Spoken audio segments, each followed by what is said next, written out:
had a profoundly income deflating and employment deflating impact on the economy.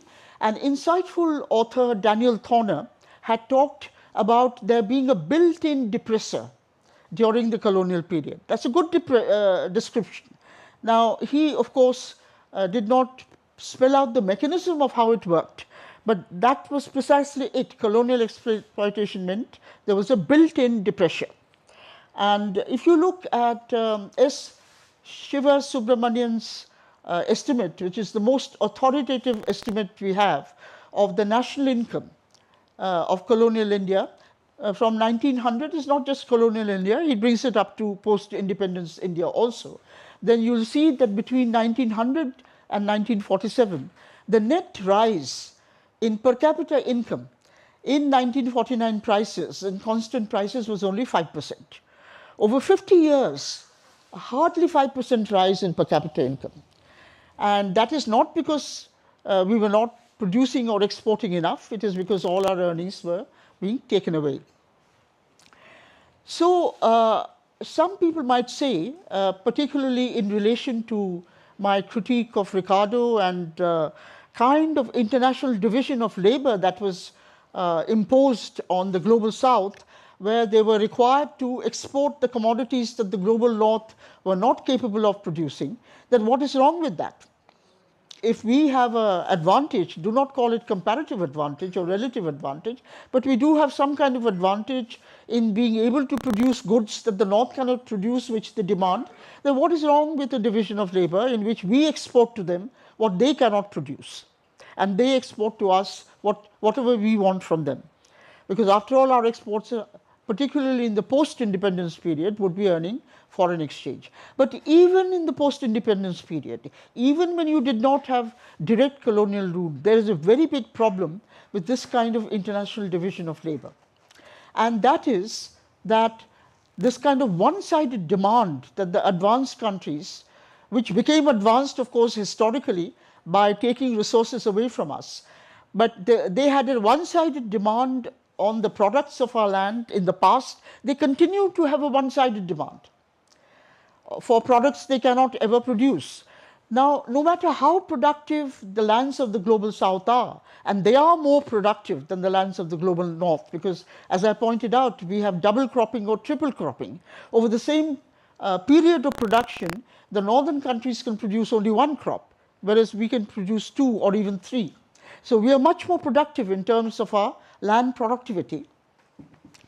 But nevertheless, this kind of constant demand, one-sided demand for feeding and clothing populations of the global north through exports of foodstuffs and exports of first cotton cloth and later raw cotton and other raw materials, this kind of one-sided demand meant, in a situation where not enough investment was going into agriculture, it meant that something else was going down in the global south. And what was going down in India and in other countries was food grains availability for our own populations. Because, you know, after all, tropical land, even though it is more productive, is limited. We have a limited area of tropical land. We are already double cropping. There is not very much scope for increasing our cropping intensity. There is some scope for increasing our yields, in fact quite a lot of scope, but that requires investment. Okay? So, in the colonial period, the British were not interested so much in investing. They invested a bit in irrigation system in Punjab and UP and so on, because the irrigated crops they wanted to export and earn the appropriate the foreign exchange, as I have explained. But on the whole, the amount of investment going into raising productivity was very small in the colonial period. And therefore, what you found was that as the exports grew, the food grain production per capita went down and food grain availability per capita went down. Now, availability is defined as output adjusted for change in trade and change in stocks. That is, I may be producing a certain amount, but if I import from outside, my actual availability will be higher. Or if I have public stocks, if I draw down the stocks, the availability will be higher than production. The opposite will happen. I may be producing a certain amount, But if I'm exporting out of that, my domestic availability will go down. If I'm adding to domestic stocks, my domestic availability for consumption by the population will go down. Okay?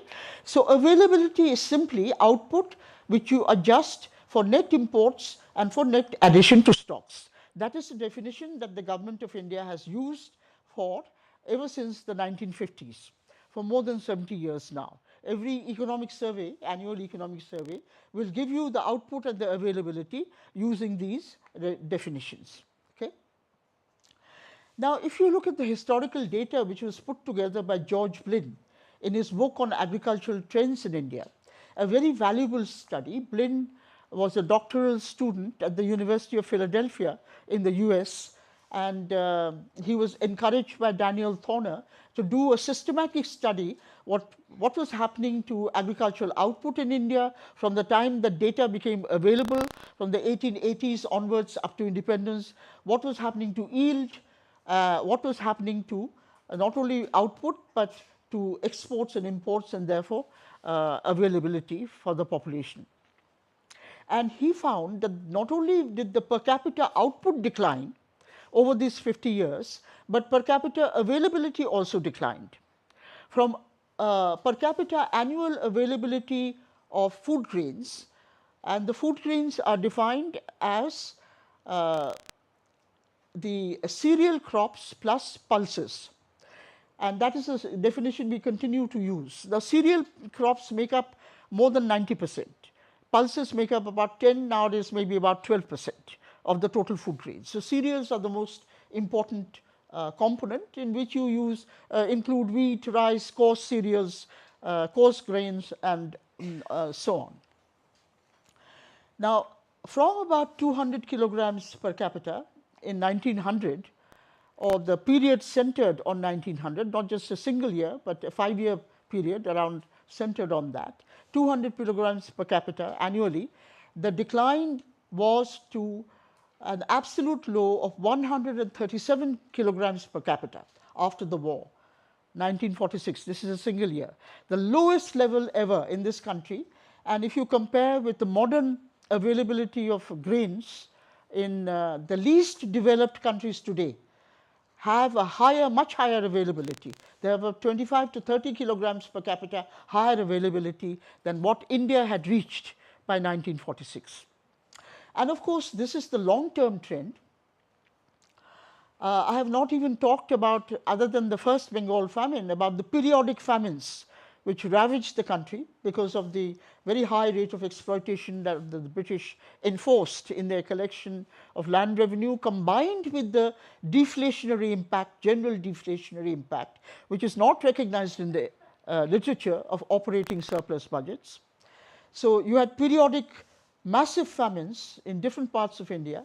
In Bengal, you again had a famine in the 1890s, a very serious famine, which led Ramesh Chandra Dutt to write an urgent letter to Lord Curzon, which was later published as Famines and Land Assessments in India, where he said that, you know, the recent famine in Bengal, and Bengal was the most productive region of pre-British India, you know. A large part of it, and it included, of course, what is now East Bengal, what is Bangladesh. It is highly fertile land. A large part of it is not only double cropped, but even triple cropped. So to have a famine there, you cannot explain by any kind of crop failure. Okay? Just as famines in Burma, which happened, were not explained by crop failure. It had to do with the extraction of revenue and the general deflationary impact of British colonial policies that I have already talked about. So in this letter to Lord Curzon, which was very urgently written by Ramesh Dutt, he said that, you know, these famines are associated with land assessments which periodically raise the burden on the peasantry, and this burden should be reduced, and so on. But of course, he did not know that in addition to the revenue assessment directly on the peasantry, there was also the deflationary impact of enormous surplus budgets year after year after year for 200 years that I've been talking about. So the peasantry was, no, please, wait till I've finished. Peasantry was already in dire straits by the time the Great Depression hit the world. Now, the Great Depression is usually dated from 1929, the stock market crash in the US. But the agricultural depression starts 2 to 3 years before that. That is, worldwide agricultural prices started falling. And then they completely crashed from 1929 onwards. And this, of course, had a very severe impact on all the countries, on the peasantries and agricultural producers throughout the world. Especially so in the countries where the peasantry predominated. So in India, of course, the peasantry were ruined. They first tried to maintain their consumption as prices fell. Mind you, the demand of revenue on them did not decline. The government demands on them did not decline. So they had to borrow in order to pay their revenues and in order to meet the interest charges on loans they had taken from moneylenders. When they were no longer creditworthy, they could no longer get anything, they had to start selling their assets. If they had mortgaged assets to moneylenders, they lost those assets. So if you look at compare the 1931 census returns, the 1921 census return with 1931, 26% of the workforce returned themselves as dependent on wage-paid labor in 1921 census. By 1931, just 2 years into the depression, this had increased to 38%. So very large numbers of peasants were dispossessed, and from agriculture being their main source of income, they had to rely on wages. They were being pauperized completely, and they had to sell off whatever little assets you have. Even the peasantry has a little bit of silver ornaments, a little bit of gold ornaments, which daughters are given at the time of their marriage, and they carry into the husband's family and so on. So it is only at a time of grave crisis, when you would starve otherwise, that women are asked to part with their ornaments, because there is no alternative. So they had to part with whatever little ornaments in gold they had. And from 1931 up to 1938, you had a huge outflow of distressed gold going from India to Britain. Now, this was not commodity gold. I drew the distinction between commodity gold and financial gold earlier on. This was actually gold which comes in the capital account. And our economic historians have always wrongly classified it in the current account. It doesn't belong in the current account. It actually belongs in the capital account. It is the distressed gold that flowed out of the country to Britain, because Britain continued to make invisible demands on India. That its invisible demands increased. So it showed a huge current account deficit that India had with Britain, which had to be settled. It was settled partly through this massive gold outflow, and it was settled partly through increased borrowing that the British showed in their books, that India had borrowed from Britain to settle its deficits. In general, the trade data and the balance of payments data are analyzed in an extremely unrigorous fashion in our literature. In fact, not only in our literature, even in advanced country literature. If I have time, I'll mention to you how exactly the British economic historians are giving you wrong estimates even of British trade. So this is a very controversial issue. How do you classify the gold that flowed out of India? Okay. There's one group of people who say that no, it showed that India was very prosperous. It had a lot of gold which it was exporting. So they put it in the current account. But the truth is that it was not a sign of prosperity. It was a sign of acute distress and parting with your assets, whatever little assets you had. Now, then finally, the problems of the peasantry were not over with the Great Depression and recovery from the Great Depression, because then the war broke out, the Second World War. And the impact of it was felt in a disastrous fashion in India when, after Pearl Harbor, which was in December 1941, the United States entered the war against Japan. Before that, the United States was vacillating. It was even supplying, materials for making aircraft and so on, military materials to Japan. Because as far as the US is concerned, business interests always trump anything else. So even though Japan was a hostile country which had invaded China and so on, they continued to supply. But with Pearl Harbor and the Japanese attack on Pearl Harbor, this changed. The United States entered the war in Asia against Japan. And Japan, of course, had occupied Hong Kong. The British had fled from Hong Kong. Then it had advanced towards Burma, and it was advancing through Burma. The British had also fled from Singapore. It was advancing through Burma towards India with the idea of conquering India. So the Asian front against Japan, a very large and important part of the Asian front, was in eastern India, in Bengal, what is present-day Assam, Bengal, Bihar, Orissa, which was Bengal province at that time. So from early 1942 onwards, Allied troops, not only British troops, but Allied troops, that is British, mainly American and other Allied forces, poured into Bengal in order to counter the Japanese advance. So you had an enormous war boom. That is, barracks had to be built, airstrips had to be constructed, the means had to be found for clothing the troops, for feeding them, for maintaining the logistical supplies, etc. So all this burden was put on the Indian budget, this entire burden of actually financing the Allies' war effort against Japan. Now, India was not a combatant nation. It had nothing to do with the reasons why the war was being conducted at all. So morally, of course, it was not obliged to pay a single paisa, a single rupee towards the war effort. So the fiction that Britain used is that the sums that India spent would be repaid. They were called recoverable war expenditures. Whatever India spent out of its budget would be repaid in sterling. And by then, the Reserve Bank of India had been set up in 1935. Its main offices were in London at that time, actually.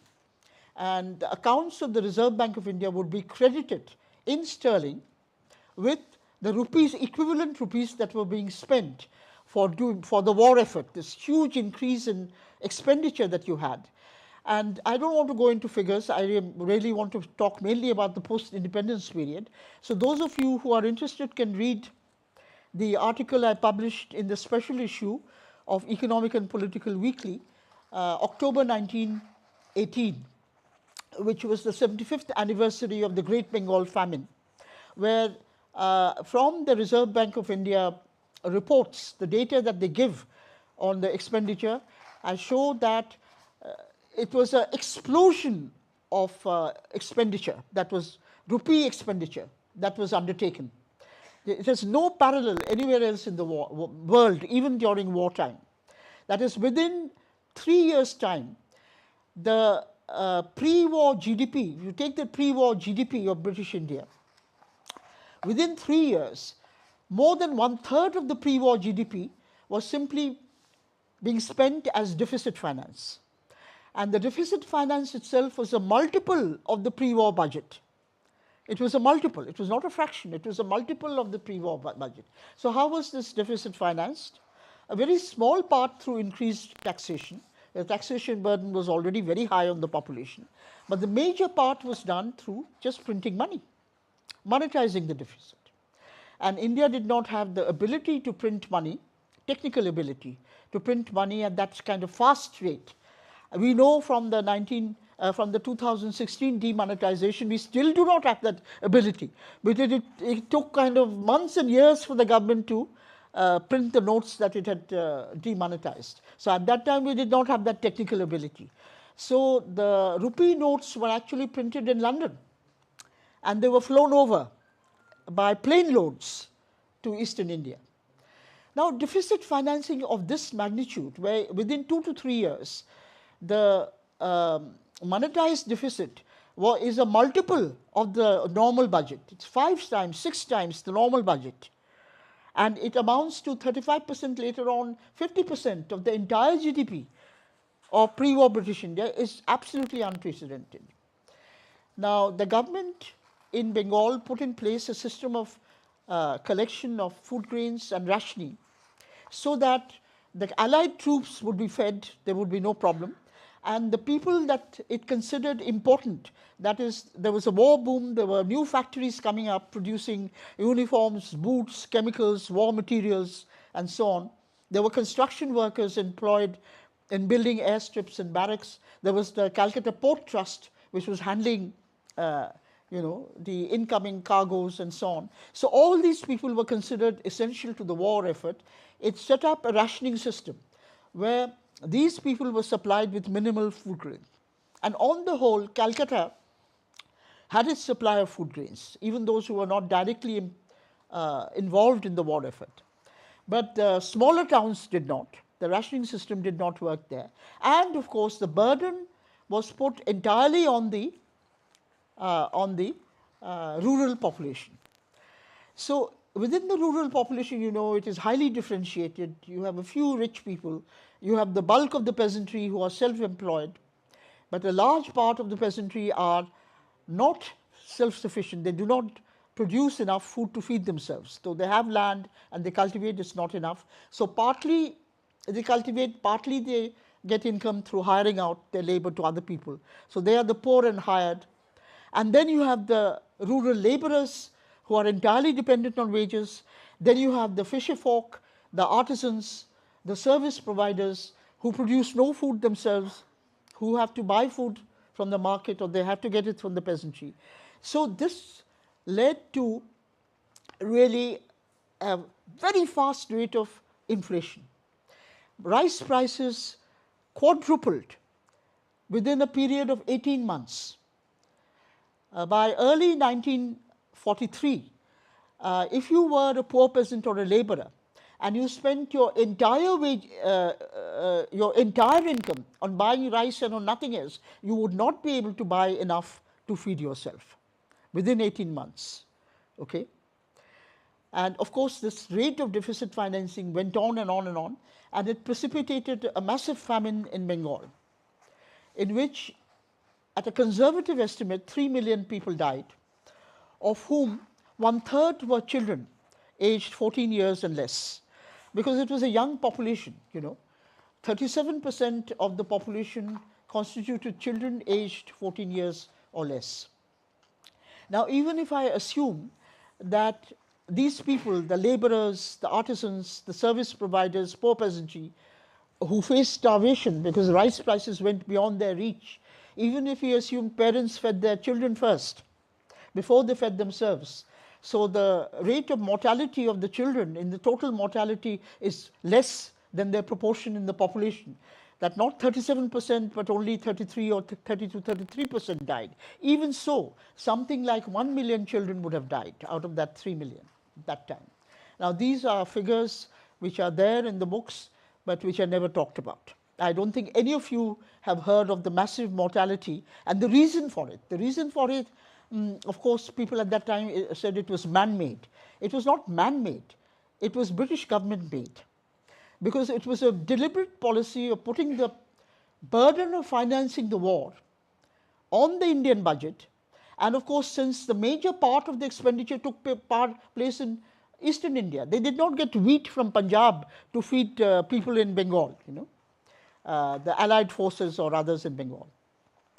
They sourced the food grains from villages in that province. So there was a famine in Orissa, there was famine in Bihar, there was a famine in what is today Bengal proper, and the greatest impact of the famine was in what is today Bangladesh. And this was against a mere promise of repayment when the war ended. There was a paper entry of sterling with the Reserve Bank of India, but that was useless, because not a single pound could be drawn to purchase food. The Secretary of State for India at that time sent an urgent message to Winston Churchill, who was the British Prime Minister, that exports of grain are taking place from Bengal. In view of the famine, grain exports should be stopped. Churchill, who was a racist actually, wrote back a very rude letter saying, if the famine was that bad, Gandhi should be dead by now. Gandhi is not dead, therefore the famine can't be that bad. So he refused permission to stop exports of grain. The Americans were providing grain because the United States was the only place which had surplus grain to export at that time. It was providing grain to Europe because parts of Europe also faced shortage and starvation, like Greece, for example. Not as bad as Bengal, but people were in dire straits because of the war. But those food grains, all of it went to Europeans. None of it was shipped to India. So the Bengal famine really represented a new form of genocide. As I say in my article, it was genocide by economic means. And it was done so cleverly that to this day it is not the mechanism through which it operated, which was a profit inflation, is not recognized. And Keynes was directly involved because he was the person who was appointed as advisor to the Chancellor of the Exchequer and to the British Prime Minister to advise on the monetary policies to be followed during the war, to raise wartime resources in Britain. And he was also given special charge of Indian fiscal and monetary affairs because, as I told you last time, he was considered to be an expert. He had had a 40-year connection with Indian fiscal and monetary problems. And Keynes, in repeated writings, had said there is only one way of financing the war, and that is through a profit inflation. What is a profit inflation? It is when you allow prices to rise faster than wages, and he distinguished it from an income inflation. An income inflation is one in which prices and wages rise at the same rate. So there is no redistribution from one class to another. In a profit inflation, profits are allowed to rise faster than wages are allowed to rise. Wages are deliberately not allowed to rise. And therefore, there's a redistribution at the macroeconomic level, a redistribution of income from wage earners to profit earners, from the laboring classes to capitalists. And this profit inflation would be equally applicable when most of the producers are not wage earners, but they're self-employed but very poor and they have to buy from the market, just as wage earners have to buy food from the market. So this was a deliberate policy. Now, what happened in Britain is that the trade unions opposed Keynes. Keynes was very open about it. He said that we can raise the resources in Britain also, but for that we have to put a 25% tax on wages. That the trade unions will oppose. Cannot be implemented. Or we have to cut money wages. That also the trade unions will oppose. But so the best option is to let prices rise faster than wages. Implicitly, Keynes was assuming the working class is foolish. They won't understand that if prices rise faster than their money wages, then their real wages are falling. But the working class, particularly the working class leaders, were perfectly well aware that if prices rise faster than wages, it is the same as having a wage cut, because real wages decline. So Aneurin Bevan, who was a major trade union leader at that time, and his trade unions all opposed Keynes. They said nothing doing. You cannot have inflation as a method of raising resources because it will hit to a very large extent those who are already poor. So Keynes had to actually change his policy. And Keynes was very sensitive to trade union opinion, because don't forget that he was a young man when the Bolshevik Revolution had happened. And at that time, you cannot imagine how powerful the trade unions had become, because they were all terrified of the Soviet Union. They were all terrified that if they did not accede to, if they did not compromise with trade union demands, then there could be an uprising in European countries also. It is very difficult to imagine now, but that is what actuated Keynes's very conciliatory approach to the British trade unions. So he could not put through his policy in Britain. Instead, he made an estimate of national income, and he had a graded system of taxation, which the trade unions agreed to, that the poorest workers would not be taxed, would not have to pay any additional tax at all, but you would have a graded system where the richer a household is, the higher the additional tax it would pay. They said, we will voluntarily contribute resources for fighting fascism, but we will not have trickery. We will not have inflation as a method of taking money away from us. Okay? But in India, it is not that our leaders did not, we had very able leaders who were very intellectually very able persons those days. which is more than we can say about our present leaders, I must say. We had not only Nehru, but we had others who were intellectually extremely able, but they were all in jail. It is doubtful whether they, and of course the Communist Party leaders were also in jail at that time. Even though they had not, after a point, opposed the Quit India movement, they were nevertheless put in jail. So they did not have access to the literature. They did not know what Keynes was saying, what was going on. So in India, Keynes had a free hand.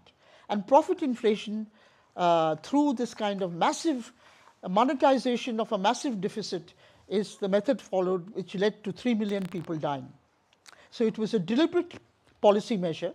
And at that point of time, they didn't care how many people died, because they knew once the war ended, the British Empire was finished, that they would have to withdraw from India. The old system could not be continued any longer. So they had no interest in preserving the production capacity of the population, which they had had earlier. So, when independence came, you had more than 3 million people dead in Bengal. Prashanto Mahalanobis and others, the Indian Statistical Institute had already been set up. Prashanto Mahalanobis and others carried out a sample survey of the survivors of the Bengal famine, and they found that in addition to the survivors, 2.5 million households had been reduced to complete destitution. They had nothing. They had no assets, they had no houses to live in, they were totally destitute. Because everything, they were not dead, but they were just about surviving, they were completely destitute. So, we inherited an agrarian problem in India at the time of independence, which was unprecedented in its severity. If you look at all other ex-colonized countries, all other throughout the world, including in Africa, including what we consider the least developed countries, including Somalia, India had a lower per capita food grains availability than any of them. It had had a higher mortality from famines than any of them, because it was the country which had been longest under colonial rule and had been exploited to the hilt, to the extent that the last parting gift that the British gave us were 1 million dead children and 2 million dead adults in Bengal, in addition, of course, to a severe decline in the per capita income of the population in the rest of India. Because even though they did not die in large numbers as in Bengal, they did suffer very large real income decline because of the high rate of inflation. The wholesale price index in India as a whole rose by 300%.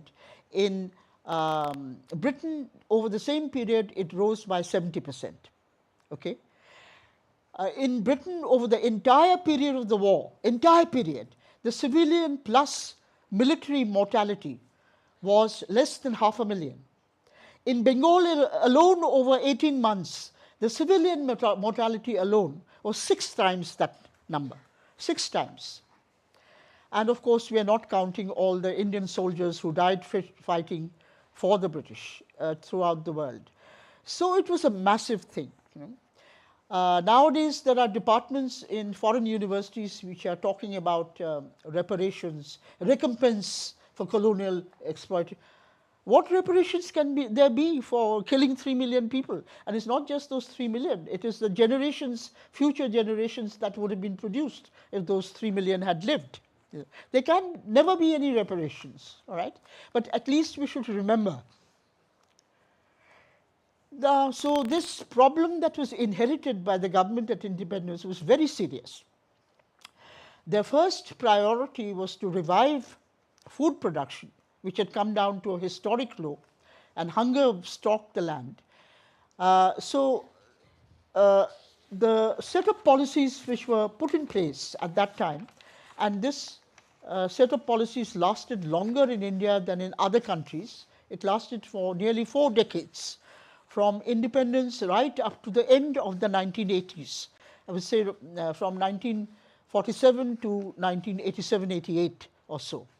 A few years before formal neoliberal policies kicked in. So India had a longer period than many other countries, because most other countries in the global south attained their independence much later. The African countries became independent in the 1960s, 15 years to 20 years after India. And then the global problems of a switch towards neoliberal policies began. Their indebtedness began from the 1980s. So they barely had 10 to 15 years of autonomous development. So compared to other developing countries, we did have a longer period.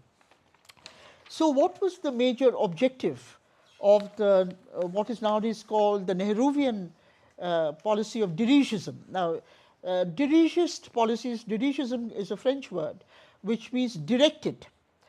The country was not socialist. There was no intention of dispossessing people who owned land or who owned capital at all. There was an intention, of course, of carrying out land reforms in the sense of redistributing land from the land rich to the land poor, but only against compensation to be paid to those who, from whom land was taken over. Now, this is a very important distinction, in land reform, whether you have land reform with compensation or without compensation. Now, revolutionary land reforms are always confiscatory land reforms. No compensation is paid to those who monopolize landed property. They are not left destitute. They are left with enough land to meet their own needs, their own survival needs, their own livelihood needs. But the surplus land, the land designated as surplus, is taken over without compensation and redistributed to the land poor. More is redistributed to the completely landless, less redistributed to those who have some land, even less is redistributed to those who have substantial land within the peasantry. So this kind of confiscatory land reform was what was carried out after the Chinese Revolution, because it was a revolution and it was a bottom-up revolution. Okay, you had village committees which decided in general body meeting of the villagers that who was land rich and who was land poor in that particular village, who deserved to have more land and who deserved to have the land taken away. So this was a process through which land reform took place. And an estimated 46% of total land area was redistributed in China, which is a very comprehensive land reform in China. And the Gini coefficient of inequality as far as land distribution was concerned was reduced from somewhere around 0 plus 7 or even more to 0.2. So you have very seldom had such a comprehensive land reform in any Asian country as China after the revolution. But in India, it was through a legal process, that the land reforms were set in motion. And in any case, land reforms is not a central subject. We have in the Indian system, we have certain subjects on which decisions can be taken by the central government, others in which decisions are taken by the state governments, and others which are concurrent, fall within both. So most of land reforms land reforms provision came under the aegis of the individual state governments, and the state assemblies from the beginning were of course dominated by the landed interest. Charan Singh and his party is an obvious example in India. So the land reforms were very partial. That is, those who had landed property did have to part with the big zamindars and talukdars of Uttar Pradesh, for example, did have to part with their surplus lands, but they managed to evade the provision of the land reforms by dividing the land amongst their children and so on, using various stratagems. So they still retained very large areas, though less than previously. Similarly, the big jagirdars of Rajasthan had to part with land. The jagirdars of Hyderabad state, similarly, that also underwent a land reform, but there it was more successful because of the Telangana people's uprising. And it was most successful in those areas where the uprising had been strongest, where if you look at the study on land reform, according to the different areas in erstwhile Hyderabad state, you find that there's a substantial, redistribution in the areas where the Telangana people's uprising had been the most successful, and very little redistribution in other areas. So the whole picture varied, but if you look at the all India picture, roughly about 12% of total area got redistributed in India to the land poor, but most of it went to those who already had some land, that we characterized as the rich and the middle peasantry, because there was a provision that you could purchase the land that you had tenanted, you were a tenant of earlier, but you had to purchase it by paying a multiple of the land revenue. In some states 9 times, in others 12 times. Now, who would have if you're a tenant and you're a poor tenant, you don't have even that much money to purchase land ownership right. It is only the middle and rich peasants, mostly the rich peasants, who could amass the money to purchase ownership rights to the land they had been tenants of earlier. So we did have a land reform, especially the first decade and a half after independence, after the early 1970s. After that, the process more or less came to a standstill. But still, it was something. It was better than not having any land reform at all. The other plank of the Nehruvian strategy was to put in place measures for delinking from the global market, because some temporary delinking was absolutely essential. If we had continued to have free trade, because all through the colonial period, our economy had been compulsorily open economy, compulsorily trade liberalized, okay, except for a tiny tariff which had been put in place on import of cloth, and later on tariffs had been put against imports of Japanese textiles in the interwar period. But other than that, it had been a completely trade liberalized and open economy, and Indians had no say in the matter. It was determined by the British government. So when you have a trade liberalized economy like that, then it will be the demand from the industrially advanced countries for our goods, since they have much higher purchasing power. At independence, the nominal per capita income in the US was 60 times that in India, the per capita income. And even if you adjust for purchasing power parity, it would still be, if you take purchasing power in India to be 3 times that in the US, compared to the nominal exchange rate, even though then the per capita income in the US would have been 20 times purchasing power adjusted than the per capita income in India. So when you have that kind of global demand, powerful global demand, in an open economy, it will suck commodities away from you. It will alter the cropping pattern in your own country, that pattern of global demand.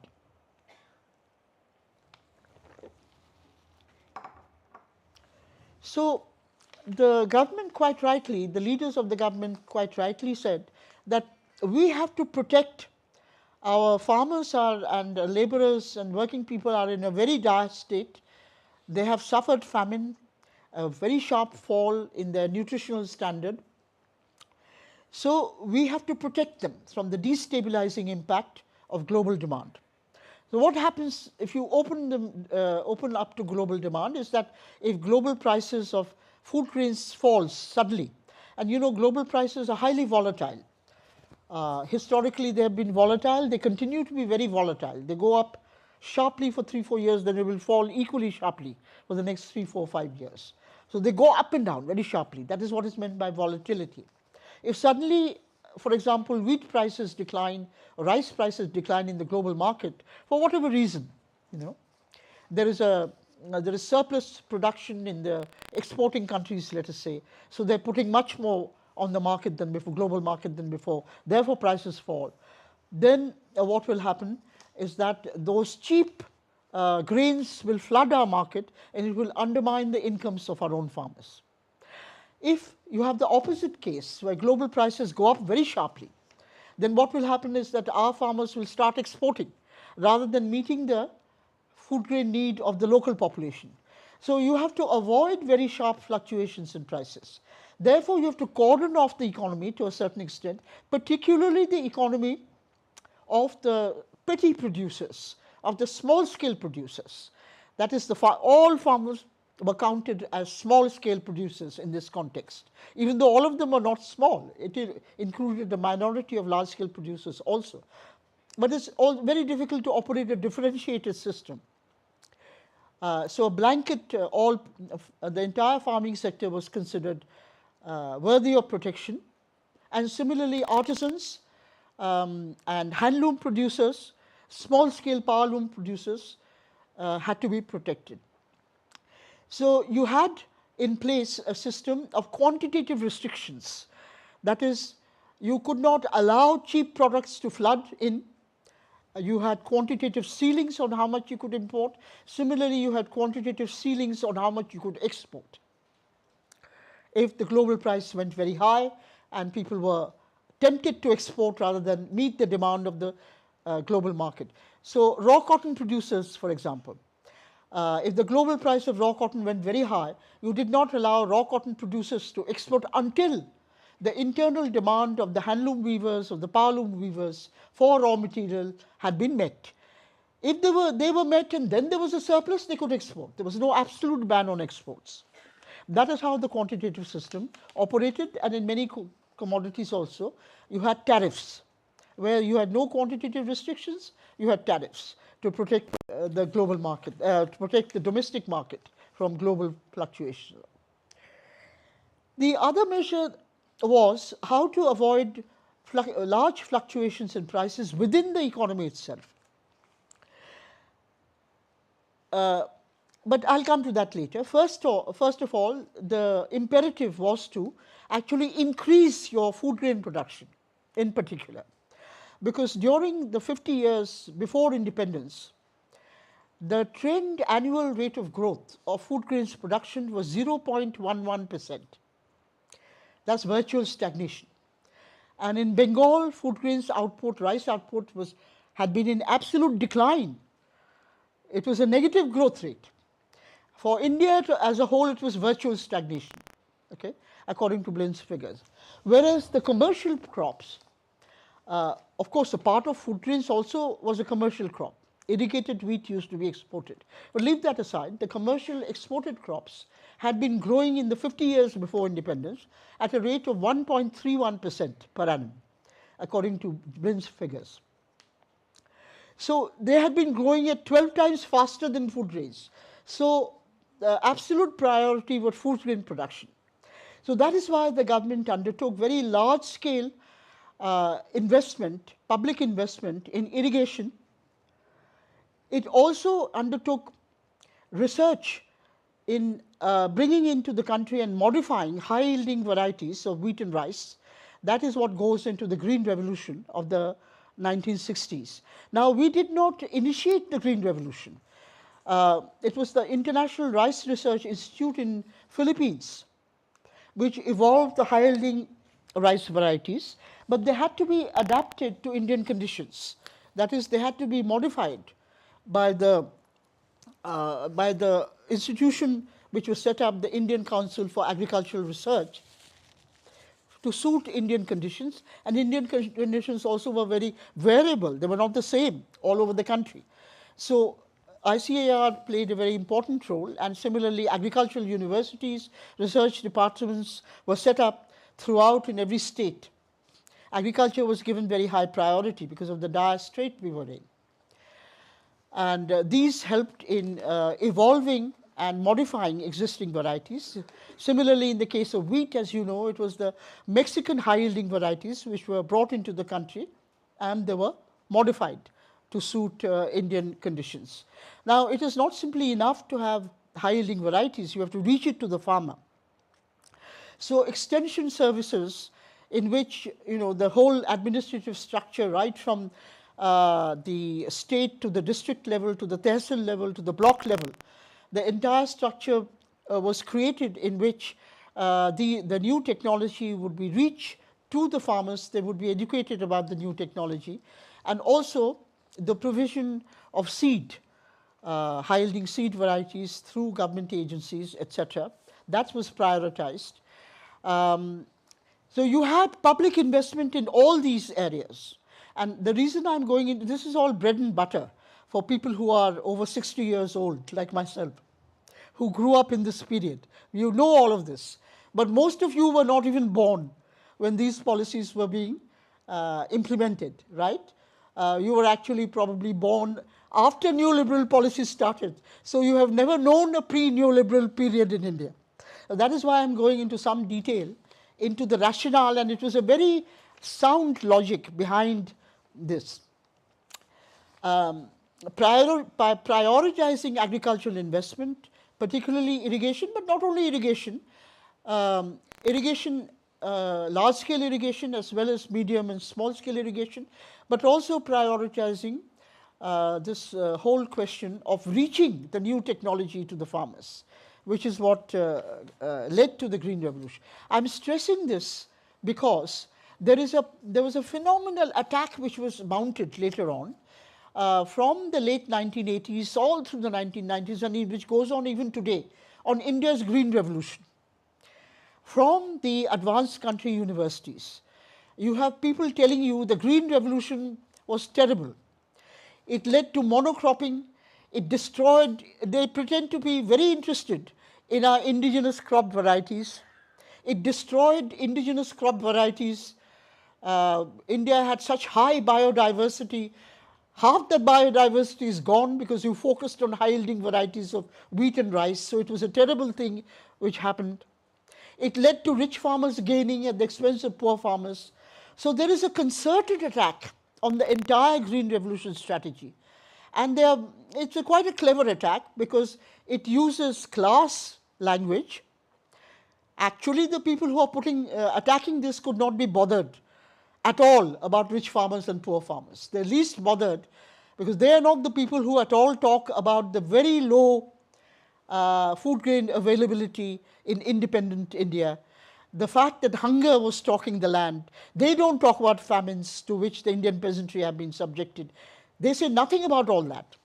So all their talk about rich farmers benefiting at the expense of poor farmers is sheer hypocrisy. Okay?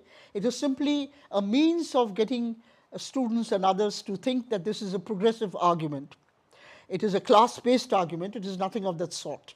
Because what reaching succor to the majority of the population in India meant at that time was precisely to improve the food grains production and availability. Then there is another kind of attack which was put forward by, which was less serious and less hypocritical in my view, by Professor Michael Lipton, for example, which said that there is a urban bias in Indian planning. Because the bulk of the investment that the government is undertaking, he was putting this argument forward in the 1960s. At the time, late 1960s is when I was a doctoral student of Oxford University. And Michael Lipton's arguments about this were current at that time, that there is an urban bias in Indian planning. The rural sector is being neglected because relatively speaking, the government is focusing more. He was comparing the rural investment to the urban investment, focusing more on heavy industry. Of course, the government was also building up a public sector for investment in, the basic steel industry, for production of locomotives, production of fertilizers. All these were enterprises in the public sector which were being set up. Many with aid from the Soviet Union, some with aid from Western countries as well at that time, but they were all within the public sector. And government intervention and investment was considered necessary because these were long gestation projects. They are not undertaken by private industry unless private investors are assured of a market. So only the state can undertake this kind of long gestation project, which start yielding profits only after a long period of time. So Michael Lipton was arguing that, look, this heavy industry bias of Indian planning, and at that time the second plan had been formulated by Mahalanobis, and Professor K. N. Raj had also been involved in the theoretical part of it. So there was an attack on the so-called heavy industry bias of Indian planning. To which I had argued in my thesis, and Michael Lipton was an examiner of my thesis actually, that this argument about urban bias is misplaced because the public expenditure that the government is undertaking, even if it is undertaking investment in agriculture, but even the investment that it is undertaking in the industrial sector through multiplier effects generates demand because it leads to higher employment over a range of industries, because a very diversified industrial base was being set up at this point of time. So it generates employment, and given the high marginal propensity to consume in a poor country, the wages that workers get are mostly spent. So you have this multiplier effect where a large part of the wages are spent on agricultural commodities. So the market for agricultural production expands. Okay? So this was the argument I put forward, and I had also given data from Tamarajakshi's study on how terms of trade between agriculture and manufacturing were moving. That was again a very hot subject at that time, agriculture manufacturing terms of trade. And Tamarajakshi's study had shown that the terms of trade were moving in favor of agriculture. That is, the basic food grain and other crop prices were rising at a faster rate than manufactured goods prices were rising. Now, you see, there can be various different scenarios under which this can happen. Supposing you have a scenario where agricultural prices are rising fast, but agricultural incomes are not rising, then that's bad, because it means real incomes are going down. But if agricultural prices are but agricultural and non-agricultural incomes are not rising, and this is bad because it means real incomes are going down. But if agricultural prices are rising fast, these prices are an element of the producers' incomes. That means their incomes are also going up, okay, if they get higher prices for their products. So their incomes are going up, their demand for commodities is going up, and their demand for manufactured goods is also going up, other than their demand for food grains itself. So it is a scenario of an sort of, intersectoral, as it were, interdependence, in which large-scale government expenditure kicks off several rounds of rise in employment, rise in incomes, therefore rise in demand. And what was happening at this point of time is that demand for in the economy as a whole for food grains was rising faster than food grains output was increasing. And that is a good thing. But mind you, food grains output rose between 1950 and the drought of 1965. The output growth rate was 3% per annum, compared to 0.11% trend growth rate in the pre-independence period. So 3% per annum, 3.3 actually. So food grains growth rate was 30 times the pre-independence growth rate.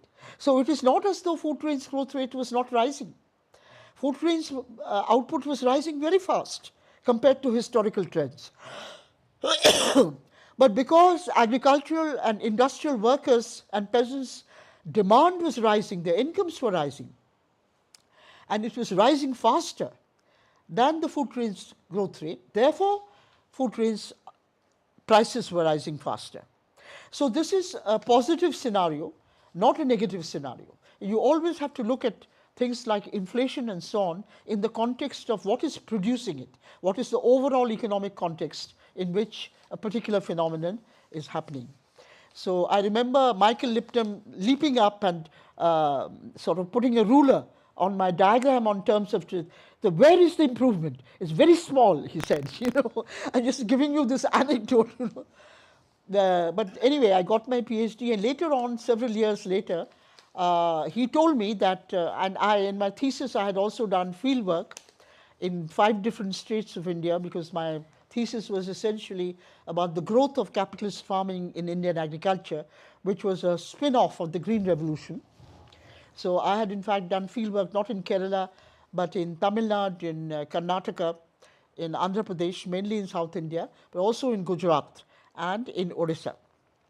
People ask me, why these states? Why not Punjab? Punjab is where Green Revolution is happening. I said, everyone goes to Punjab. Everyone is writing about Punjab. So I want to see what is happening elsewhere, the places that people are not writing about, Anyway, so later on, Michael Lipton was very generous and kind. When I met him at a seminar many years later, he said, that single chapter of yours on terms of trade would have been enough to get you your PhD. You did not have to write any of that, which was very kind and generous of him.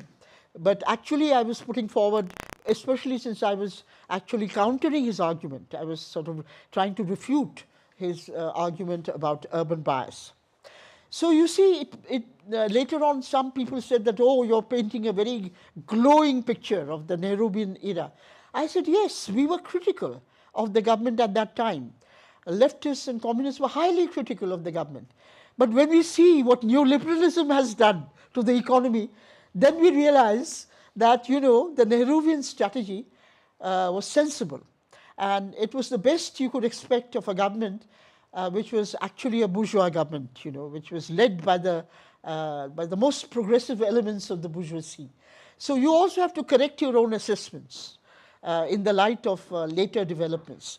Because in my view, what happened from the 1990s onwards in India has been a complete disaster as far as the agrarian sector in particular has been concerned, but even with respect to the rest of the Indian economy.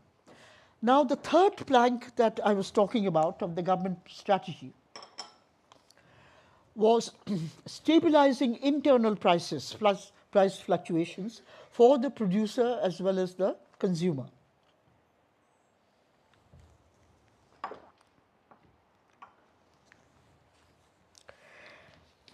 So this it did through setting up the Food Corporation of India in 1965, which undertook to purchase grain without limit from farmers at a minimum support price, covering cost of production and giving some income to farmers. Now, nowadays you have all become familiar with cost A1, A2, cost B, cost C, and all that, and everyone has heard of the Swaminathan Committee report.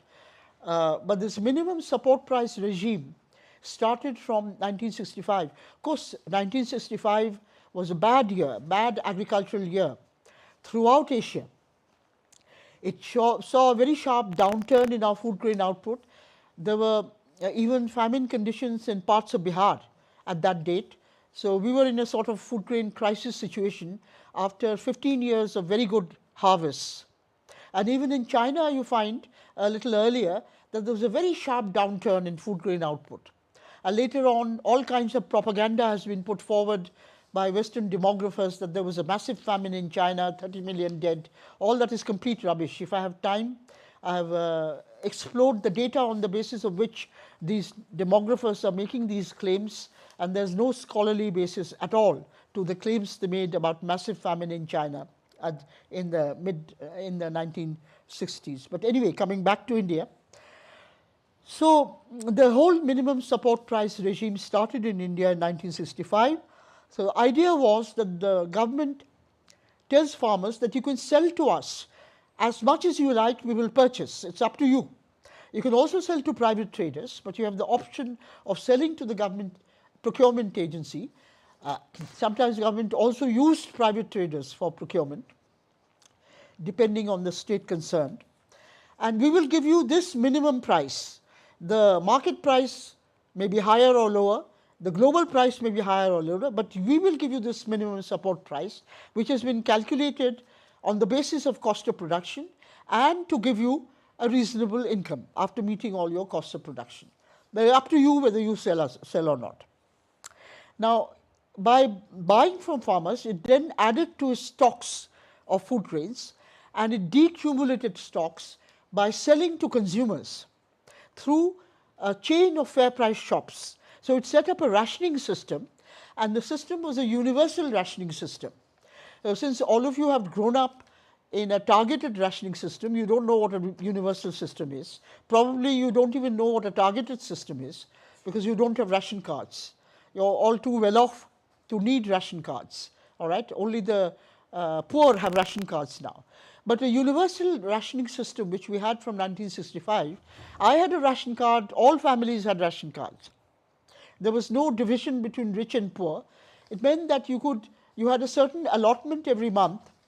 You could choose to have a wheat ration card or a rice ration card, depending on which part of India you were from, which was your preferred consumption grain. And things like sugar and other essential commodities were also sold through the ration shops. Now, mostly the sugar is something we never bought, because it was not very clean sugar. It did not come in nice plastic packages. You had, jute bags full of sugar, and sometimes they had some dirt in it or bits of jute in it, etc. So those of us who could afford it bought sugar from the open market. It's only during the time of festivities when you made sweets at home, and very few people make sweets at home now, but when I was young, even I made sweets at home during festive season. So that is the only time that we bought sugar from the ration shops, because you needed a lot of sugar at that time. But everybody had a ration card. So the idea of a system in which the government procures food grains and other crops from farmers and stocks it and sells through fair price shops to consumers is really to even out the price fluctuations within the country. And it did so also by giving a subsidy, because there are certain states. Kerala is a food deficit state, for example. Why is it food deficit? It has been historically food deficit, and it has imported food grains from other states because it has a very large cash crop sector. It produces so much, coffee and pepper and spices and tea. It has always been export oriented, right? So it has historically been food deficit. The northeastern states are food deficit. Jammu and Kashmir is food deficit. So if people had to buy food grains from the open market, if you did not have a rationing system, you would have to pay very much higher prices, because the food grains have to be transported. Today they are transported all the way from Andhra Pradesh or from Punjab, etc., all the way to South India. So if you have to pay market prices, the prices for poor people would be very high for basic food grains. So the entire food grains public distribution system, procurement and distribution system, evened out price fluctuation, and it applied a subsidy out of the budget to do so, which was again a very sensitive measure, a very sensible measure. And this again is a system which is under continuous attack now. It has been under attack through the World Trade Organization by every developed industrial country in the world. I will come to the kind of arguments they use maybe in the next lecture. We'll go into some details into the way the United States is complaining against India, mainly against India, saying that it is violating World Trade Organization agreement on agriculture provisions by giving 70% subsidy to rice producers, 66% subsidy to wheat producers, whereas percentage of the value of output, whereas all that the agreement on agriculture allows is maximum 10%. The US claims that we are giving enormously in excess, and that claim is completely bogus also. So I want to tell you in some detail about why it is bogus later on. I don't think you know about this. Do you know about the American complaint against India? No. So anyway, the purpose of the attack on the Green Revolution in India, the purpose of attack since the Doha round of negotiations, which I think is now 20 years ago, and I'm not quite sure when the Doha round was, up to the present, there has been a systematic attack which has been mounted against the entire principle of public procurement and distribution of food grains, which developing countries had put in place. India is not the only country. Most independent developing countries had put in place some form of public procurement and distribution in order to ensure food security to their own populations, and in order to ensure that they are not subject to violent price fluctuations. Because part of food security is also that you have some confidence that today I am paying a certain price for rice, tomorrow I don't have to pay 50% higher suddenly of that, But there has been an attack. Why has there been an attack?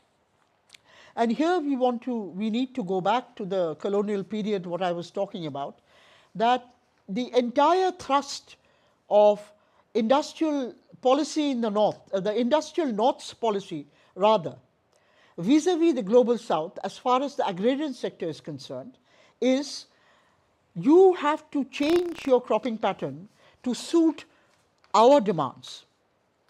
Okay, that is the basic thing. if you want to put it in one sentence, that we want you to change your cropping patterns, and of course they use Ricardo's theory of comparative advantage.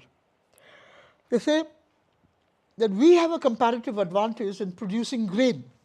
You have a comparative advantage in producing non-grain crops. Now, you should change your cropping pattern according to comparative. That will lead to greater efficiency. And import your grain requirements from us and export your non-grain crops to us. Okay? I keep saying this in every lecture I give practically. In the year 2005, there was an international conference on food security which was set up in Berlin. It was supposed to be a very high-level conference with the representatives from the UN organizations, from every agriculture minister from developing countries. India was represented by, I think, Srimati Lakshmi Puri, who was in charge of WTO affairs in the government at that time, if I remember correctly. There was people from the WTO. Anyway, every high official you could think of at that conference. At that time, the Green Party was in the coalition government of Germany. Of course, the World Bank was represented. IMF was not. And why I got invited, I don't know, because I had been writing a great deal about food security being undermined in India. Probably that was the reason. And there was one person who had been formally employed in the World Bank who had suggested I should be invited. Probably they want to pretend, they want to say that we have every point of view. So I was the token leftist there. Everybody else was a rightist and an establishment person. I was the one sole token person who was putting forward a different point of view, you see. But the reason I'm mentioning this is that I was quite intimidated when I entered the hall, because it was like entering a room full of penguins. Everybody was dressed in formal black and white. Even the ladies were dressed in white shirts and black jackets and so on. So I was the only one wearing any color, all black and white, high officials. So then I told them what I have been telling you in the last lecture, that there's been a very serious decline in food security that we inherited, and we have still not got back to the position that we had in the year 1900. And this kind of opening up to trade is bad for us, etc. And the argument I was given was Ricardo. Ricardo has demonstrated conclusively that specialization according to comparative cost advantage is beneficial for everybody. So the countries in the global south should forget about food stocking. They should actually specialize in producing the non-food crops in which they have a comparative advantage. Now, as I've already told you, this whole argument about comparative advantage is bogus, because it cannot even be defined in north-south trade as far as agriculture is concerned. In order to define comparative advantage at all, you have to know the cost of production, or what we produce versus what they produce in agriculture. There is no cost of production which is definable for sugarcane, for coffee, for tea, for spices, for rice in cold temperate Europe or cold temperate North America. And if you cannot define the cost of production, you cannot define absolute advantage, leave alone comparative advantage. Okay? You cannot draw the transformation frontier between one commodity and the next. So the entire thing is based on a logical mistake, a logical fallacy, the converse fallacy of accident, when they're saying that there's mutual benefit. There is no mutual benefit, no necessary mutual benefit. When there is a one-way demand that the global north exercises on the global south for agricultural commodities which they are incapable ever of producing, therefore the supply from domestic sources of those commodities was zero in the past for them, it is zero today, it will remain zero tomorrow. There is simply no output which can be produced. Okay? Of course, at that time, I had not fully developed my critique of Ricardo. I published my critique the next year, because their argument led me to think more deeply about Ricardo, that even 200 years after his death, and the publication of his volume, these people are putting forward Ricardo's argument to get what they want from the global south. Okay? And I have not had any rebuttal of my criticism of Ricardo at all, of the fact that it is a logically incorrect theory and the argument itself is a fallacious one. And there is no necessary mutual benefit. There may be mutual benefit in certain circumstances. It's not ruled out. But there is no necessary mutual benefit for the global south in trading with the global north. So, okay, I think I have already taken quite a lot of your time. But let me just quickly, in 5 minutes or so, because we also started late. We started about 10 minutes late, right? So can I go on for another 5-10 minutes? So as a result of these policies, from this very dire situation of 137 kilograms per capita availability, which was lower than even the least developed countries have today, we slowly climbed up by the early 1990s to 184 kilograms per capita food grains availability in India, taking the country as a whole. Now 184 kilograms per capita is still 16 kilograms below the availability we had in the year 1900. So by 1992 or 93, we still had not recovered the 200 kilograms we had in 1900. Remember that, okay? But at least we had reversed the very adverse trend of decline that we had had earlier, and we had slowly climbed up. Now, it takes a lot of effort to climb a mountain, lot of effort, lot of setbacks, but if you lose your footing, then you could be down in the bottom in just a second. The 40 years of effort to raise food grains availability was completely reversed in the next 15 years of neoliberal economic policy. And by 2003-04, we were back to the level that we had started before independence. We were back to the level just before the war, not as bad as 137 kilograms, but the level we had of per capita food availability just before the war.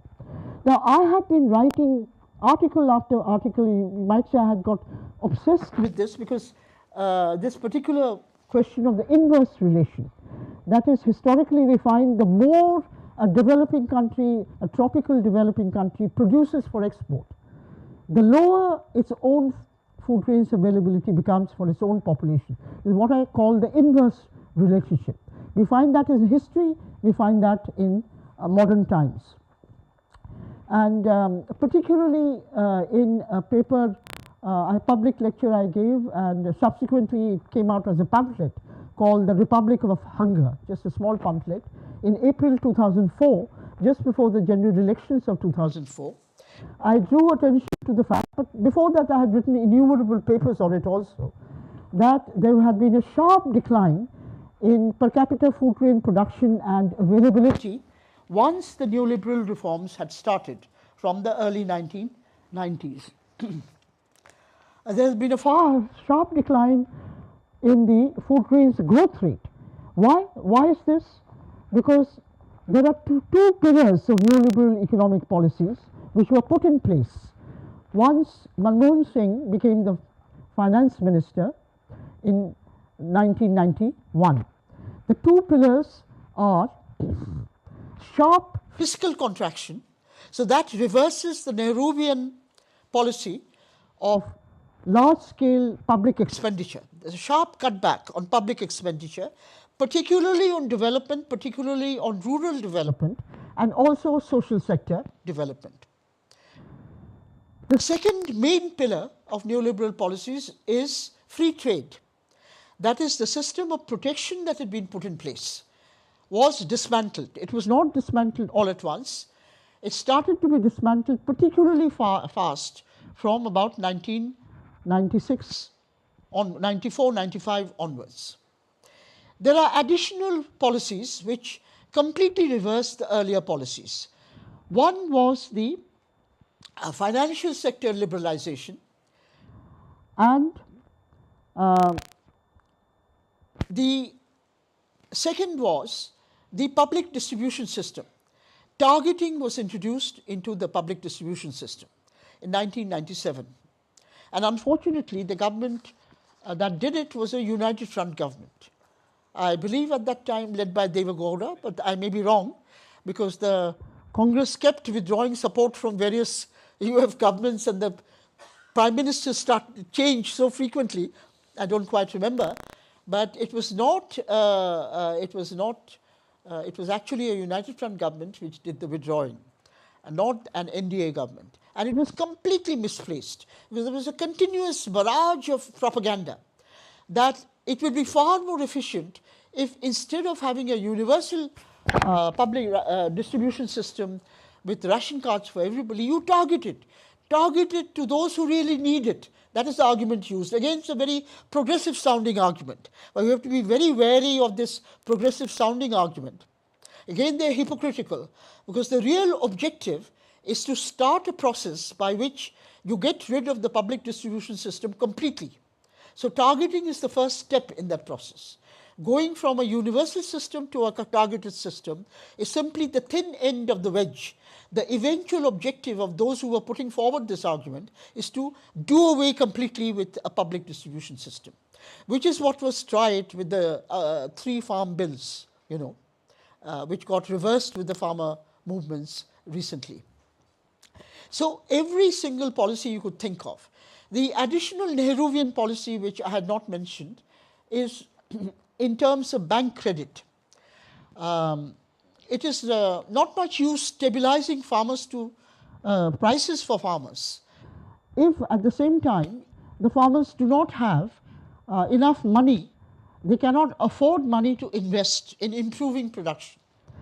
So you have to ensure that farmers can borrow at a reasonable rate of interest, because no farmer can invest out of accumulated funds except the richest landlords or the richest. Nobody has accumulated savings large enough to make fresh investment in agriculture, as opposed to repairing the machinery which is broken down, as opposed to repairing your local irrigation system, which is simply maintenance, or looking after depreciation. Making a fresh investment requires bank credit. So the measure that was taken was to designate as priority sector for bank lending the whole of agriculture and as well as small scale industry, which meant that loans would be given from the banking sector, and this followed after the nationalization of banks in 1969. You had bank nationalization, that was a very major move for ensuring that reasonable interest rate carrying credit could be reached to larger numbers of people. It's only after bank nationalization that large number of branches of nationalized banks were opened in rural areas. Also, NABARD was set up specifically for ensuring rural investment, the ease of rural investment. It was given an assured line of credit from the Reserve Bank of India. That assured line of credit was done away with, by the way, not that long ago under neoliberal reforms. So all this meant that farmers could now borrow from the organized banking system at a rate of interest.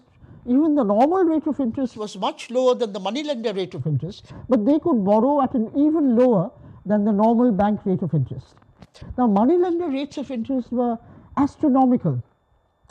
The usual rate of interest on long-term loans, which is fully secured from private moneylenders, was at least 12% to 18% per annum.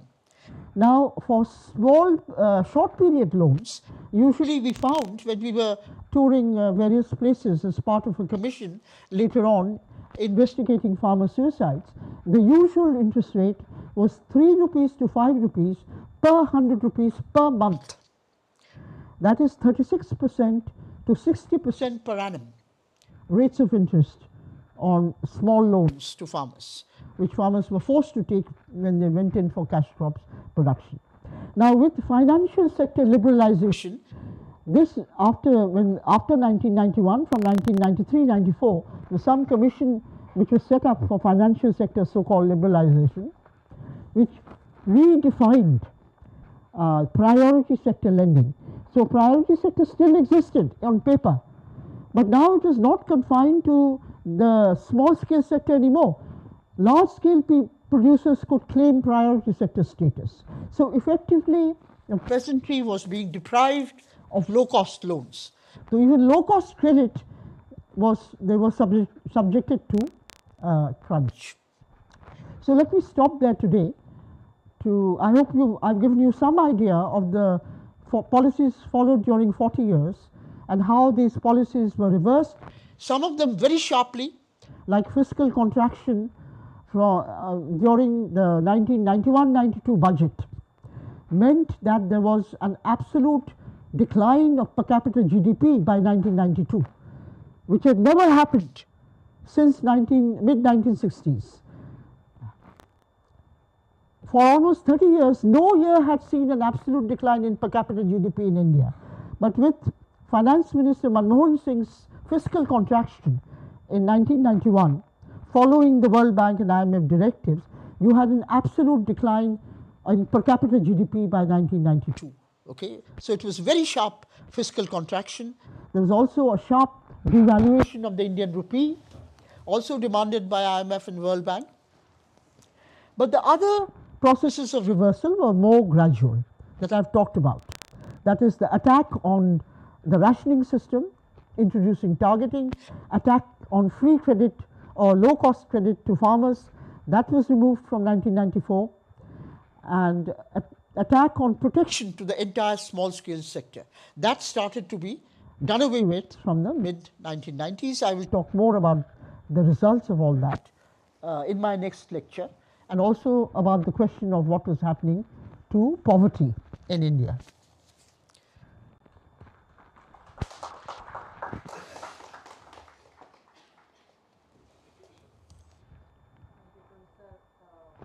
For the wonderful lecture. We have been traveling through around 150 years of what actually happens in India, especially from the point of view of food security and food production, how the governments have been intervening into the agriculture sector, and how it affects the livelihood and the lives of the people who are there in India. So now the floor is open for discussion. You have already got a lot of food for thought. I'm sure that you have a lot of questions in your mind, but be very, very short and quick. I think we will collect some questions first, then Professor Utsa will respond to that. So welcome to the questions. Regarding Bengal famine, I have traveled to all the states like Odisha. Please, Mike. Regarding Bengal famine, I have traveled many times to Odisha, state of Bengal, even Bangladesh. I don't think that famine was natural one. It was fully man-made, especially British they were butchering it. You have not got what I said. Yeah. Do you agree with that? No, I don't agree. I don't think it was man-made. I think it is British government made. Yeah, that's what I mean. No, but that is the whole point of my paper is saying that. But man-made is too vague. Yeah, that's right. Man-made is far too vague. Yeah. It was not just British government made. It was made as a result of a specific policy of profit inflation advocated by John Maynard Keynes. Especially Bengal had a great Hooghly River from from west. Thank you. And great Brahmaputra from the eastern side. Even the Odisha had a Mahanadi.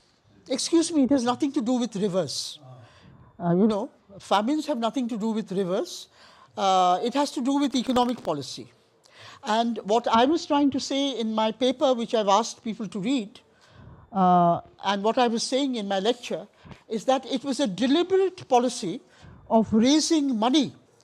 And the total amount of money I did not mention, it was 1,600 million pounds of money that was raised from the Indian budget, and it was raised through an economic policy of profit inflation, advocated and actually implemented by John Maynard Keynes in India.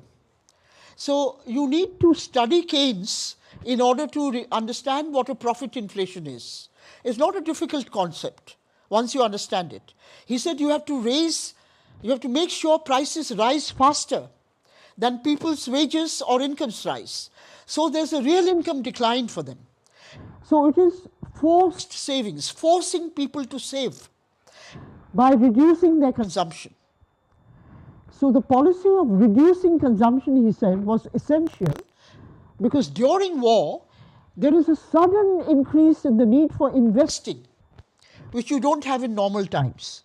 Suddenly you need to invest in munitions, you need to invest in barracks, in aircraft, you need to invest in financing the movement of troops. You need a huge amount of sudden investment. That sudden investment will not come through voluntary saving. You need forced savings. You need to force people to save.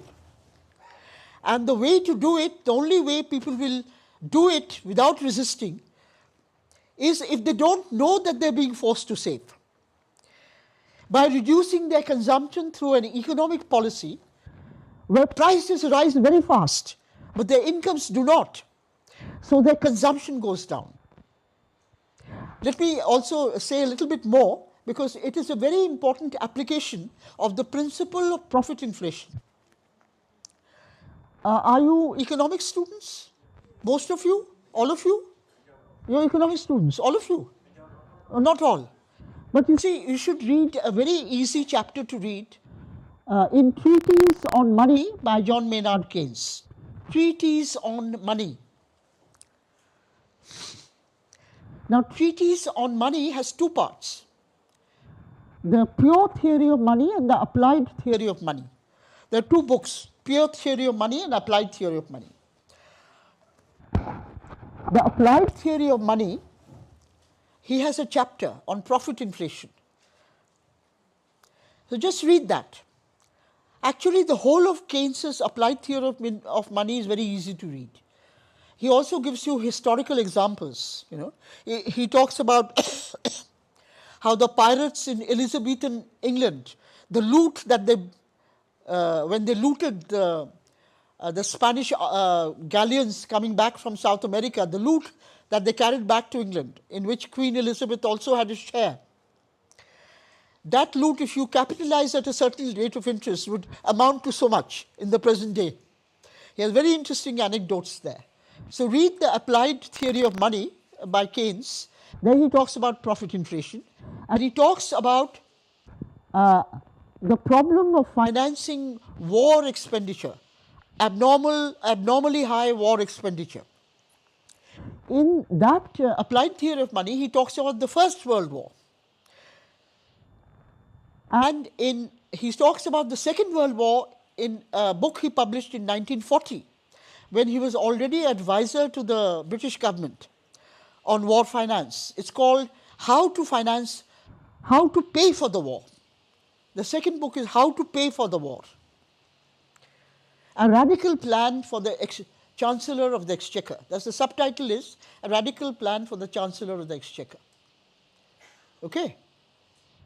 So there he is openly advocating profit inflation. Of course, he's being quite rude to the trade unions. They were all very aristocratic and very snobbish people, He belonged to the English upper class. So he says that, the trade unions will oppose a money wage cut. They will oppose a tax on wages. So the only thing they may not oppose is if you let prices rise faster than money wages. But of course, that assumed that they were so foolish, they would not realize that prices rising faster than wages means real wages are going to fall. They were not foolish, they were very intelligent people.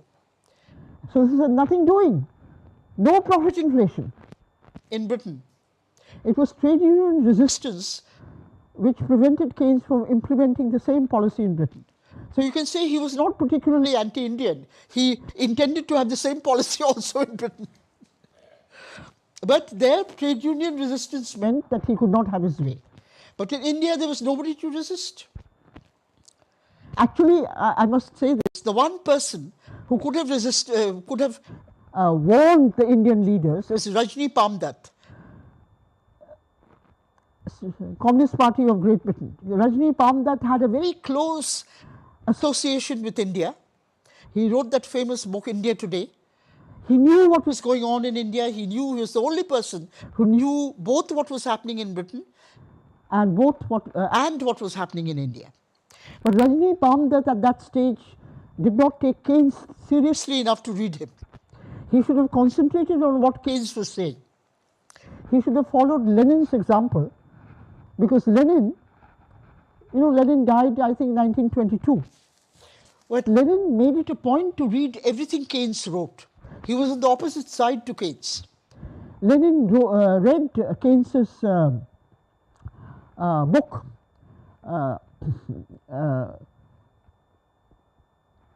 not the book on Indian currency and finance. He read his newspaper articles, he read his journal articles very systematically, because he said Lenin gives a better idea of how the bourgeois capitalist system works than any other author. Similarly, Keynes also read Lenin. They respected each other at the intellectual level, though they were absolutely on opposite sides of the barricade. But Rajni Palmdat, I don't think, ever read Keynes. So that was the problem. He could have warned the Indian leaders that this is what Keynes has in mind for India. And there could have been resistance against putting this burden of war financing on the Indian budget. Okay? We had the presidencies, Bombay, Madras, United Province and Bengal. Why only Bengal was affected by this? Others are not. I explained in my lecture that the entire troop movement and air force movement Was in eastern India. and the entire procurement of food grains was from Eastern India. Madras as Bombay was nearby the border. they procured locally. They were not importing food. Okay, now in follow-up to that question, so when people like Blinn are talking about food availability being low, they're talking about regional food availability, right? Not like the countrywide food availability. No, Blinn makes an estimate for the whole of India, and he also makes estimates for every region of British India. His book is very easily available. Please have a look. In fact, he makes regional estimates which show that per capita availability went down in Bengal by 39%, by almost 40%. Between 1900 and 1946, the terminal year of 47. In Punjab, it went down to the lowest extent, but it also went down in Punjab by 18% over that period. Now, Bengal suffered the most because it had been longest under British rule, and also because there was, even in the 20th century, there was a sharp movement of area and resources away from rice production towards jute production. During the First World War, there was a huge demand for jute, for the sandbags. Millions and millions of sandbags were being used in trench warfare in Europe. You must be seeing films about the First World War. All those trenches with those sandbags piled up, millions of sandbags were needed. So millions of yards of jute. And the major jute producing area was Calcutta. So jute mills worked 2 shifts, 3 shifts during that period.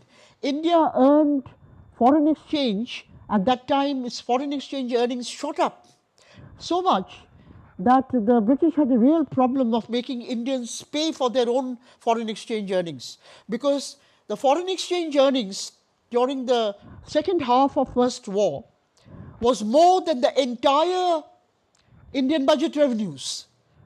Now, you remember they were paying the rupee equivalent of our foreign exchange earnings, they were paying out of the budget. But how could they continue to do that when the foreign exchange earnings had shot ahead and exceeded the entire budget revenues? So the entire budget revenues were no longer enough. So from the First World War period onwards, they introduced new methods of fleecing the Indians. Okay? Budget was not sufficient anymore.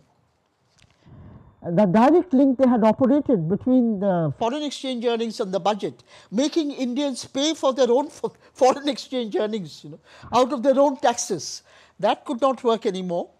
Anyway, let me not go into that. So that's why you had 4 different commissions on currency and finance because they were in a tizzy what to do. They wanted to continue the system of exploitation, but the budget was insufficient for that any longer. They had to raise money from the Indians by other means.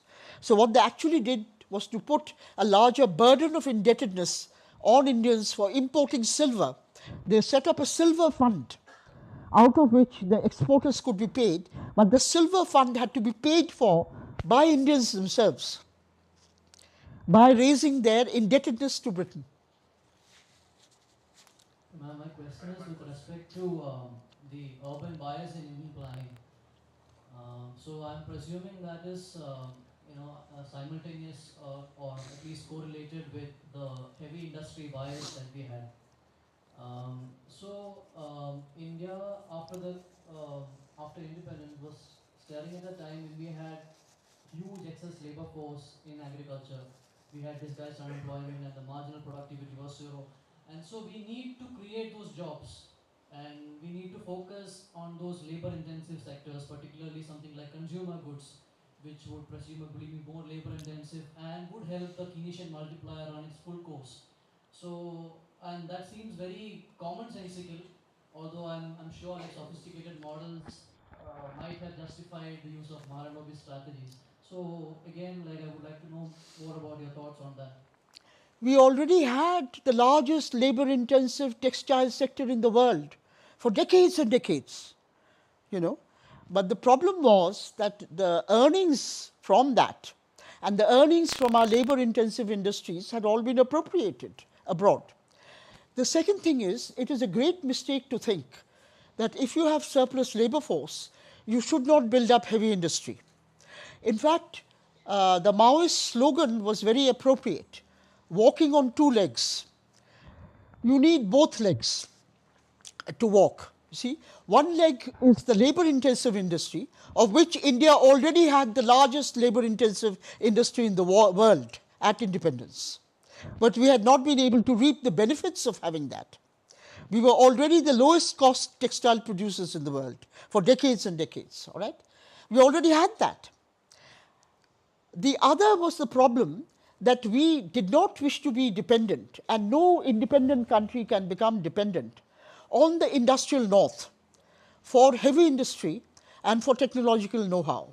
So it is absolutely essential for pursuing a path of development which is autonomous or independent of imperialism for developing countries to build up their own heavy industry space. The attack on heavy industry, which has been internalized, I think, by students nowadays, is again coming from northern universities, and again on bogus arguments about factor endowments, comparative advantage, efficiency, etc., saying that you should not build up heavy industry, you should take your requirements from us. It is the same argument that Adam Smith had put forward 200 years ago. When the American colonists became independent. When was it, the American War of Independence, 1789 or something like that? 1776. What is the exact date? Anyway, you can look it up, you can Google it. I forget the exact date of American independence. But Adam Smith, writing after that. Huh? Sorry? Anyway, whatever that was. After they became independent, the American colonies, they ceased to be subjects of the British Crown. Adam Smith writes that the American colonists would be very unwise to try to develop their own industry.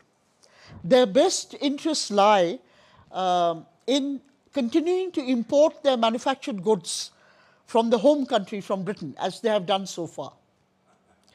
So if the Americans had followed Adam Smith's advice, they would never have built up their own industry. Now, why was Adam Smith giving that advice? He, of course, was a Scotsman. He was a citizen of the UK. He wanted the best interests of the UK. He wanted UK exports of manufactured goods. I'm trying to distinguish between the consumer goods and the capital goods. I'm also distinguishing between consumer goods and capital goods. I'm also distinguishing between them, but I'm giving you the example to show that the same argument Adam Smith gave to the Americans apply to the argument that is being given against capital goods being manufactured by us. The same argument applies. Creation of enough jobs, like time after time. No, why should there not be enough jobs? Because it is not instead of, it is in addition to. Not being enough jobs is only if you are substituting labor-intensive production by heavy industry. If you are substituting, then it's a different matter. If you are not substituting, but you are doing in addition to, why should there not be enough jobs? Okay?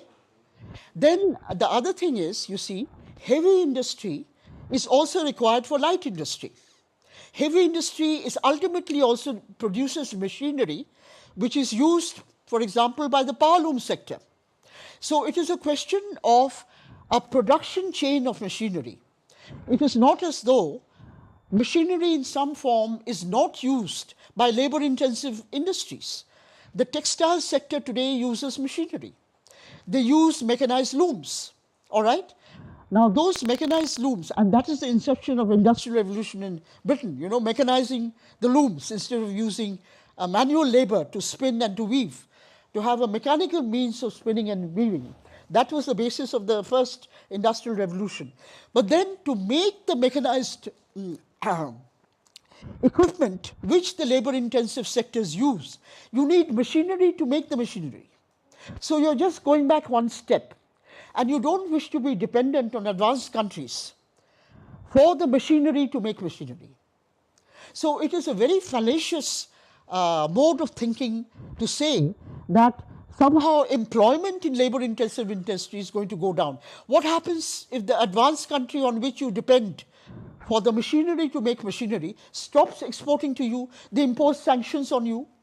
They impose sanctions because you're importing oil from Russia. They say you should not import oil from Russia. You are sanctioned.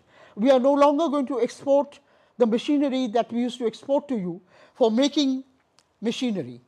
Then the machinery for making the labor-intensive sector function, that machinery dries up.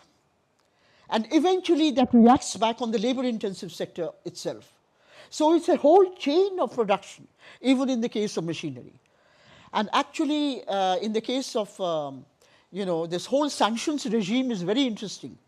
But anyway, I don't have time to talk about it in response to a question, because the United States has now sanctioned so many countries, said that we are not going to export this to you or that to you, that actually the sanctioned countries are getting together, and they are being forced to get together to supply amongst themselves the materials that the US is refusing to export to them.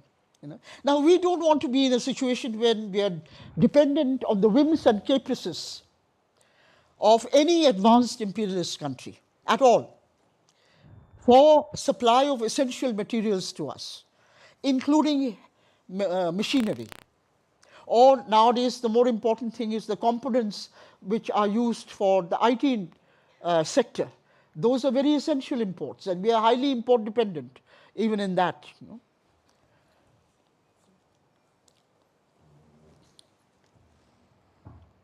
I have a small doubt. Can you hear me? The standardizations data on the types of trade, moving in favor, and of course it was endorsed by Ashok Mitra also. But Mitra was making a point in his TensorFlow and master relations that this movement in favor of agriculture actually had a negative impact on investments in industry. Am I correct? He may have been making that point, but I don't think he was correct, because at the same time that agriculture was being encouraged, industry was also being encouraged. As I've said, not only was large-scale industry being set up directly through government investment, but also small-scale industry was being favored by being given priority sector status and by cordoning off the domestic market. For example, the handloom sector was given a captive market. A certain amount of the output had to be taken, of the handloom sector output had to be taken by the mill sector. So there were quotas given to the handloom. There was a complex of policies, not just one policy. I don't think Limtet goes in any detail into that complex of policies at all. I have not read anything by him in which he goes into detail into that complex. Terms of trade and class relations. Terms of trade and class relations. Yeah. Yeah, but I don't think he's at all correct, because he doesn't look at the entire range of policies in which not only was the government building up Large-scale industries which were essential, provided essential inputs. for private industry. As I've said, Most of the private industrial enterprises, most of the private houses would not have gone into the production of certain industries without a guarantee of, sale, because they are very long. gestation. Even in historical times, when the Tatars set up the iron and steel industries, Jamshedpur, they only were able to do so because the British government gave a Guarantee of purchase. to the Tatars that if you Produce such and such, you have a guarantee that we will purchase it from you. They wanted at that time a guaranteed source of weapons, and during the war the Tatars switched their production from civilian production to weapons production. for the British. Similarly, In independent India, there was a range of industries that private industry simply would not have found profitable and would not have entered. But once the government invested in those industries, it basically provided cheap inputs to private industry. For example, iron and steel. private industry could acquire iron and Steel cheaply from the public sector enterprises. A public sector pricing policy was such, it was not aimed at taking advantage of market conditions to maximize profits. It was really aimed at encouraging industrial diversification. So the as it were the objective function was not necessarily of maximization at every point. the objective function was national self-reliance. In industrial production. So that meant It would also be mandatory for public sector enterprises to to sell essential inputs like steel, or later on, things like metal box was set up, or cement production. It would be mandatory for them to sell to private industry at controlled prices, which was highly beneficial also for private industry, so this whole regime of control which is later attacked by the free traders and the new liberalizers from Western universities and by Western governments simply did not understand the logic, and they were not sympathetic to the basic economic political objective that we want an independent trajectory of development which is independent of the whims and caprices of global imperialism. And our aim is to ensure the maximum welfare to our own people. So in Agriculture, we cordon off and we satisfy the food and other raw material requirements of our own people and our own industries before we allow them to export, no matter how high the global price is. And in the case of industry, we encourage small-scale industry while ourselves building up large-scale industry. This is a very rational set of policies altogether. And I cannot overemphasize the fact that the attacks that you are getting now, which are absolutely universal attacks on this policy, is really ideological attempt at recolonization. Because, in the post-1940s world, when so many nations became politically independent, when the advanced countries no longer had direct political control, they did not directly control our budgets, the old form of exploitation could no longer be practiced. But they could still influence our governments to follow policies to their benefit.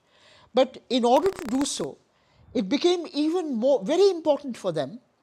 Earlier, they simply kept quiet about the modes of exploitation they had followed.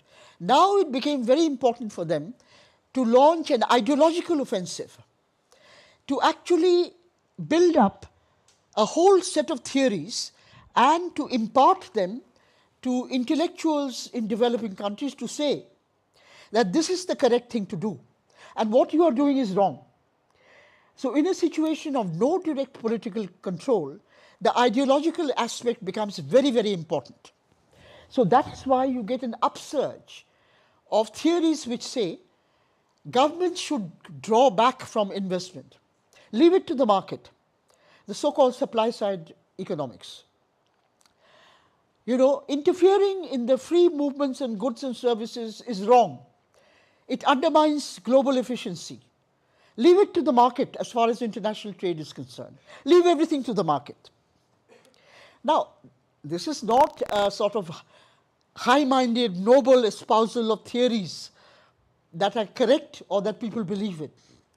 It is actually an ideological assault on everything that the developing countries are trying to do to protect their own populations from the highly destabilizing and hunger-inducing impact of the way they had been integrated into colonial systems earlier. So we have to recognize that this is a conscious ideological attack. Now, most of the people doing it are doing it very consciously. Many of our intellectuals and even intellectuals abroad are very innocent people at an intellectual level. So they read these people who build themselves up as very important, occupying very important chairs in Harvard or Stanford. In my time, it used to be Oxford and Cambridge. Nowadays, it's more Stanford and Harvard and Princeton. So they occupy, you know, very important chairs there. They get Nobel Prizes. So there is a, you know, there is what Aristotle had called the introduction of the fallacy ad verecundiam. I may not be pronouncing the Latin correctly. Appeal to awe. That such important people, such highly respected people, such Nobel laureates could not be telling us things that are wrong. Whatever they're saying is correct. But this is very much part of the ideological offensive, you know, which is being launched from the West. And the basic idea behind it, and mind you, this idea has succeeded to a very large extent. It is now, only now after 30 years of succeeding, that that idea is coming apart. That neoliberalism itself is entering a crisis. But that idea succeeded for almost 30 years. From the 1990s, in fact, more than 30 years. For the African countries, Latin American countries, it started in the 1980s. So for 30 years, their ideas have been propagated to economists coming from our countries, very innocent, very intelligent, but very innocent, sometimes very simple-minded persons who say that, yes, my professor has taught me this, and this is the correct theory. And then they come back and they propagate the same theory to their students. But more than that, there is actually also conspiracy. There is an active effort for the international financial institutions. Ma'am, in India, neoliberalism is likely to continue for another 30 years. Maybe for the world, it's over. Some of the Western countries are going back. But in India, probably, maybe No. it will take 30 years more because very recently, the Finance Commission chairperson of India, again, somebody holding a very high chair there, he is arguing that we should be, even now, looking for labor-intensive kind of specialization, specialize in labor-intensive areas. Even during the period of neoliberalization, we were focusing too much on capital-intensive products. We should reverse that so that, you know, our disadvantage in specialization in trade can be corrected. This statement came Yes, but fortunately, ministers come and go. The peasantry and laborers are there forever. So that is the positive point. And I don't think neoliberalism in India is going to last for very long. Because, you know, when farmers were committing suicide, year after year after year, and Sainath was writing about it, and Nagaraj was counting the number of suicides, and I was writing about it. So what is this, you know? Why turn your desperation against yourself and just commit suicide. When will they rise up? So they have risen up, last 5-6 years. So that marks a new phase in the demise of neoliberalism in our country, because the peasantry and workers are very slow to move. But once they start moving, they are an immovable force. I mean, nobody can resist them. So many powerful dynasties in China were overthrown by peasant rebellions. You see? So you have to look at history to look at the staying power of the peasantry as a revolutionary force. But yes, so the ideological aspect, as I was saying, is very, very important. The reason I can say with such confidence is because I've been there and come back. That is, when I went as a doctoral student to Oxford, I was immediately confronted with the display of academic bias. I wanted to work on capitalist development in agriculture. My supervisor, who will remain nameless, did not want me to work on that. The supervisor said you should fit Cobb-Douglas production functions to agricultural data. And anyway, write me an essay. So, because you have just come, write me an essay about Indian agriculture. So I wrote an essay in which I had mentioned that, even by the 1960s, the agriculture sector was really not out of the woods. It had come to a very sorry pass owing to colonial exploitation. Food grains availability had gone down by this much. In Blind's study, he had put in the margin. Very difficult to believe. Now I said, supposing I had written food grains availability has gone up, would he have written very difficult to believe? I don't think so.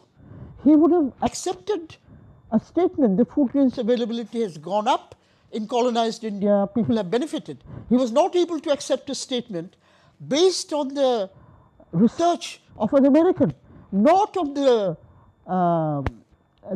reviled Indian nationalists. They are always reviling the so-called Indian nationalists, all right? But an American researcher has found this. He writes, very difficult to believe that food grains availability went down. I said, problem, he is biased.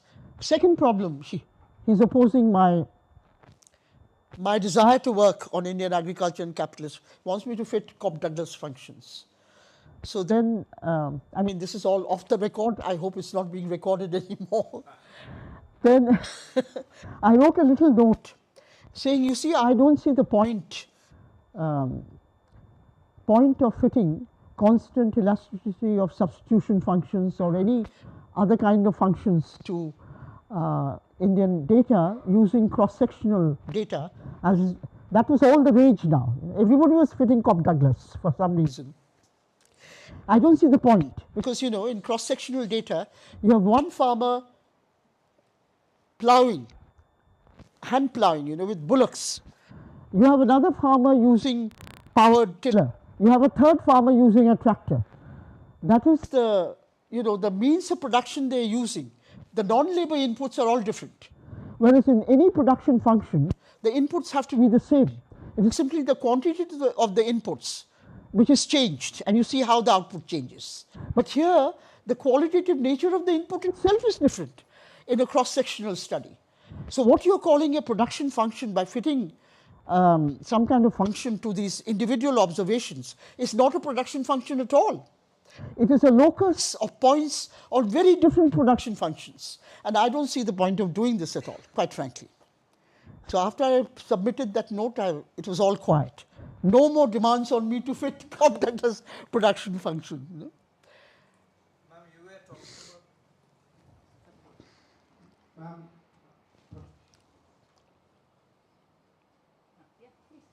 Sir, I was wondering if you could give us a little more on the post-independence transformation to capitalist mode of production in agriculture, vis-a-vis green revolution and I don't think there was a transformation to a capitalist mode. I never said that. Because you have to always distinguish a trend from the moment. That is Lenin's distinction. What is a trend of development? A trend can go on for a long time. But is the nature of the mode of production completely altered to a different mode? That is a different question. So what I was trying to investigate in the 1960s is that on the basis of reading the Marxist literature and on the basis of the kind of technological changes that was going on, also the changes in the system of land ownership and tenure, that is the great feudal estates getting broken up, and two kinds of capitalist tendency emerging in the rural areas. That is, even when the great feudal estates got broken up, I mentioned that the ex-feudals managed to hold on to large areas, but they changed their mode of operation. They started investing, many of them started investing in Green Revolution technology. They never used to take any interest in production earlier, but quite a large section of them now followed what Lenin had called, in the German context, the Juncker path of development, the Juncker capitalist path. The Juncker capitalist path is, Juncker is written Junker. These were the ex-feudal landlords in Germany, which when Germany started industrializing, transformed themselves into capitalist landlords. They still have big areas, but instead of simply taking rent from their tenants or simply employing servile labor, bonded labor, they switched to actually investing and behaving in a capitalist manner. But they still held on to very large areas. So in India, I saw a similar tendency for the ex-feudals to go in for this kind of investment in agriculture. Additionally, there was a upward peasant mobility, where I mentioned the richer section of the peasantry had managed to purchase ownership to quite a lot of the land they used to hold as tenants earlier. So they had become full owners. And they had some investable resources. They were also now given access to bank credit, cheap bank credit. They were given access to new technology. And moreover, the internal domestic market was expanding because the government was following a strongly expansionary fiscal policy. It was spending a lot out of the budget on rural and industrial development. It was also spending quite a lot on social sectors. It was incurring budget deficits in order to do so. But the budget deficits didn't matter, because the budget deficits become largely self-financing after a point. Since the Keynesian multiplier kicks in, so the general level of incomes rises, the general level of tax collection and revenues also rises. So a lot of the budget deficit, which is undertaken for development purposes, becomes self-financing. Okay? So I saw that there was a very sharp break from the colonial period. That because of the expansionary fiscal policy of the government and the kicking in of the Keynesian multiplier, a general rise in employment and incomes, you had an expanding market. So this encouraged the capitalist tendency in agriculture, because you had, nobody is going to produce if you're not sure of the market. If the market itself is expanding, people are demanding more, not only of food grains but of raw materials, then of course you will have people investing because they expect to be able to sell. So this was a kind of virtuous cycle which had been set in by expansionary fiscal policies. And any kind of simple Keynesian framework of analysis will tell you this is bound to happen. And part of the ideological attack against development economics of the 1960s and 70s is also an attack again on Keynes, because the whole of mainstream modern economic theory is still attacking Keynes and still putting forward fallacious classical economic theorizing. They're attacking Keynes still, even though Keynes's general theory came out in 1936. So that's what? More than 90 years. It's 90 years in the past. No, not 90 years. 36, 40, 64, 74, 84. Yeah, going on to almost 90 years. But Keynes, they still think of as a dangerous revolutionary, because Keynes completely altered the way you perceive macroeconomics. Okay? And he brought in this revolutionary idea that, and by the way, one of the ideas I want to explore, except that I'm too old, I'm running out of time to do so, is that Keynes's revolutionary ideas, the germs of those ideas were probably, you know,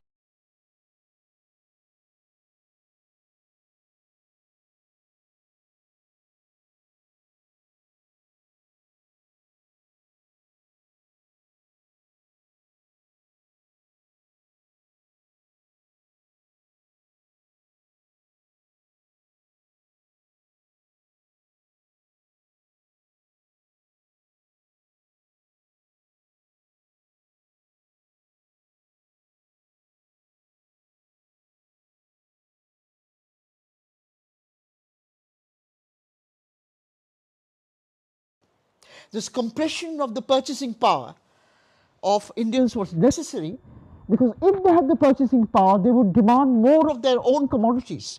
They would demand more food grains from the market. But if you compress their purchasing power, they are not able to demand as more. So more resources, more land, more resources get released for devoting to the crops that the advanced metropolitan countries want, which they themselves cannot produce. So the idea we are putting forward in our book, A Theory of Imperialism, is that the compression of mass demand in colonized countries was an essential part of the mechanism of imperialist exploitation, because that was the way that they released the resources. By compressing the purchasing power of the masses, they released the land and other resources to be devoted to the crops they wanted. And the same argument is there today.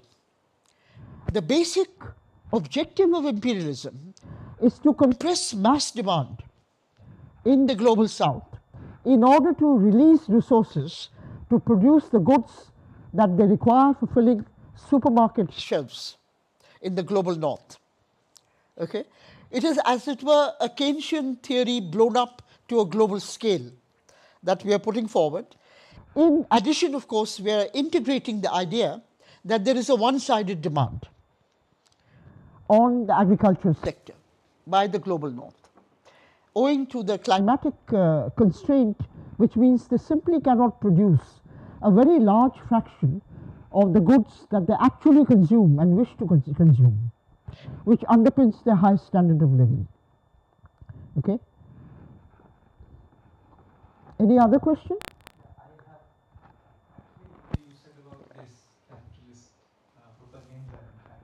Can you speak a little on this Chinese demographic propaganda, which was in fact demographers put forward that there is. Oh, on China. China. That is important because the students. Okay. Yeah, I have written quite a detailed article on this. Maybe I'll also send you a copy, because the figures I don't quite remember now. I wrote that article way back, I think probably 2004 or something like that. So that is 20 years ago.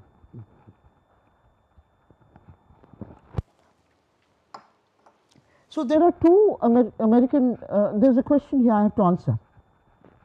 There are two American demographers, Ansley Cole and Judith Bannister. Now, in 1982, the Chinese carried out a large census. They don't carry out 10-yearly census as India used to do.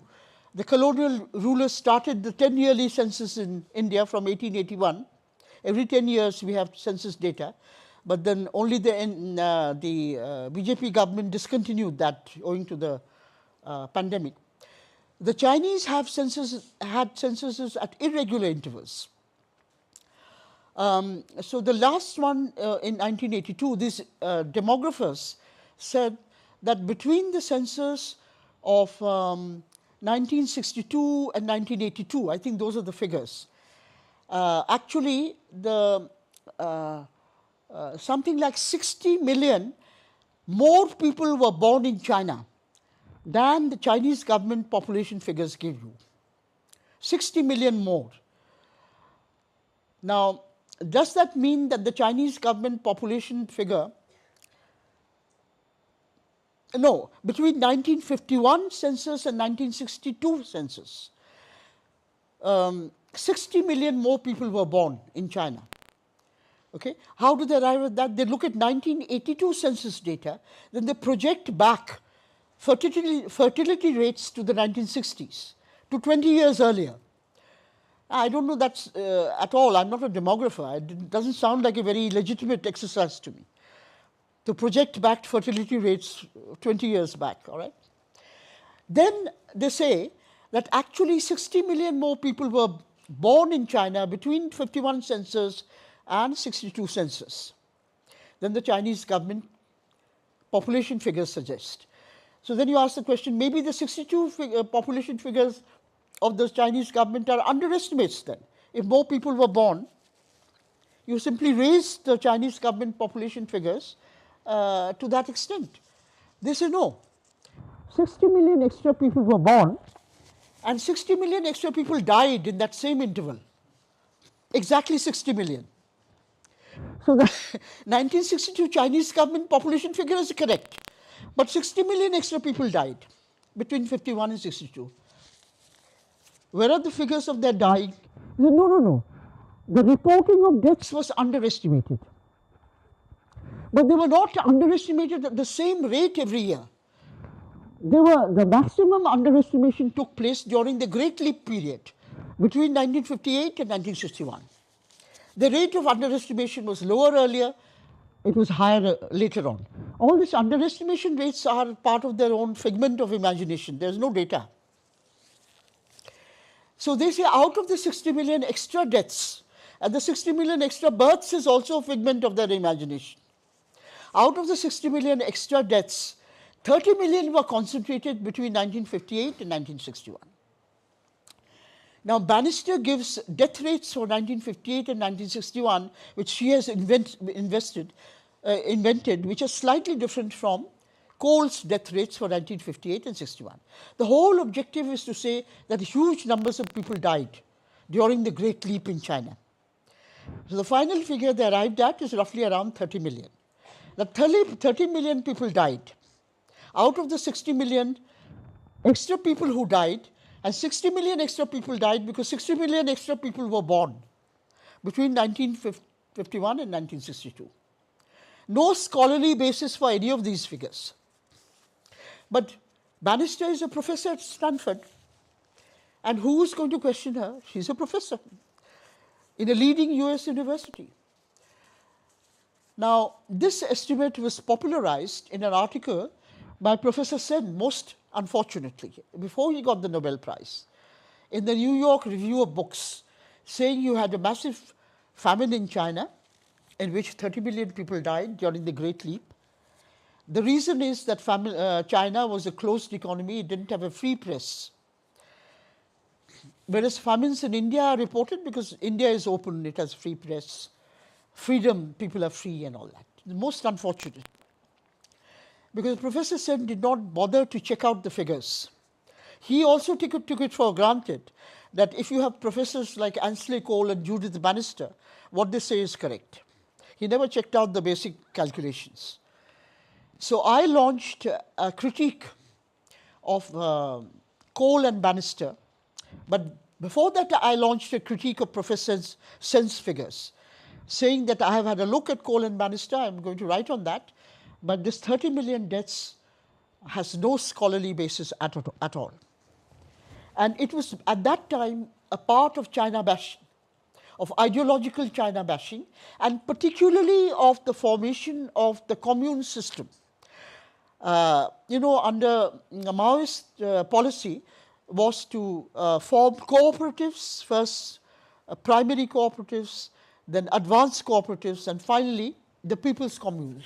That is larger and larger cooperative units of production, collective units of production. With local democracy, that is all decisions regarding production, sales, even local law and order, etc., were to be carried out by the commune administration, and the commune administration was elected by the general body of the commune members. So you can say it's a form of local self-government carried to its limit. The central government did not even look after local law and order. In fact, when I visited communes before they were broken up, in the early 1980s, I spent 3 weeks in China. I visited a lot of communes. They were saying that we are given too many responsibilities, especially law and order. That should be a central government or the provincial government responsibility. But everything else is working well. We take our decisions about production, consumption, how to divide the product, how to divide the income amongst the commune members. Everyone is happy. We have an investment fund, we have a welfare fund, etc., etc. So the commune system was absolute, like a red rag to a bull, to the very conservative and right-wing American intellectuals, because they believe in private enterprise, private ownership. So anything to do with cooperatives and Communes they hate. so there was a concerted attack on Maoist policies, saying, China is doing a very wrong thing, backyard Steel furnaces and all that. and the communes are useless, etc. This was all part Part of that. And it's a completely fictionalized account of deaths. What is true is that there were 2 years of very bad harvests in China. Food output went down sharply. And the Chinese had reduced their normal death rate very sharply between 1951 and 1958. They had brought it down to 6 point something, which is comparable with some of the middle income and advanced countries' death rates.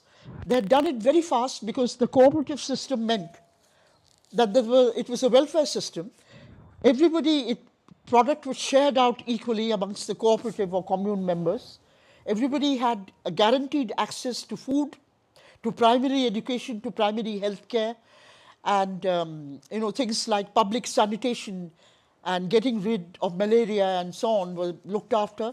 So we had a very impressive reduction in the death rate, which even the Western demographers had to admit had taken place.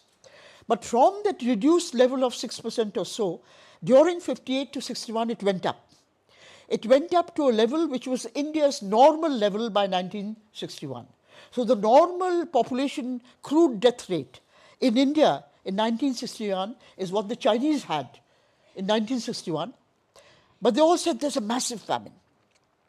Now, if I make a correct calculation of excess deaths, I arrived at excess deaths of 10 million compared to what should have been the death rate if the rise had not happened. If I take the benchmark year as 1958, by 1961 there were 62. For over 3 years there were in excess of about 10 million. That is true. There were excess deaths in China. But the 30 million figure is completely wrong. And the Chinese themselves admit there were excess deaths at that time.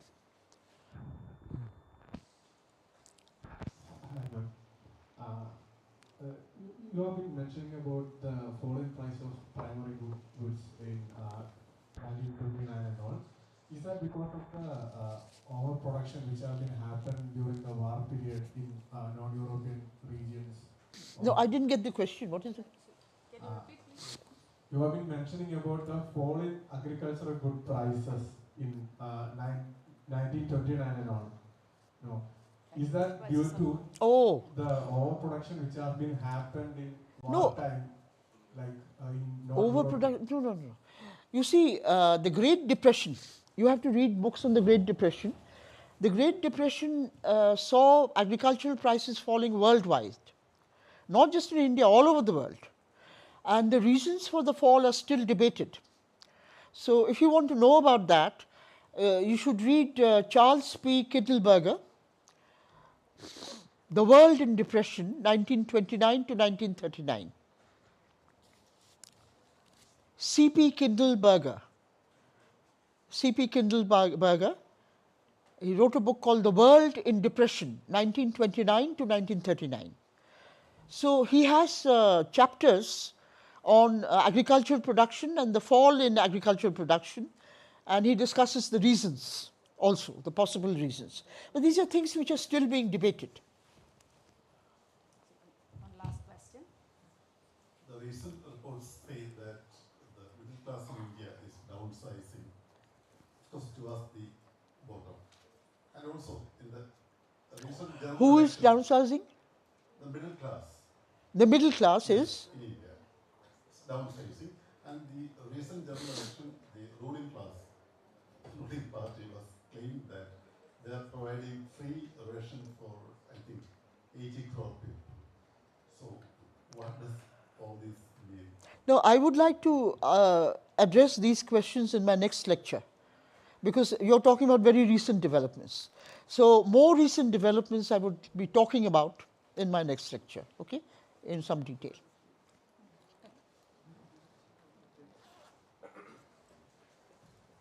So thank you so much, Professor Utsa, and it has just been quite refreshing for all of us because the way she built the narrative over the last 2 days in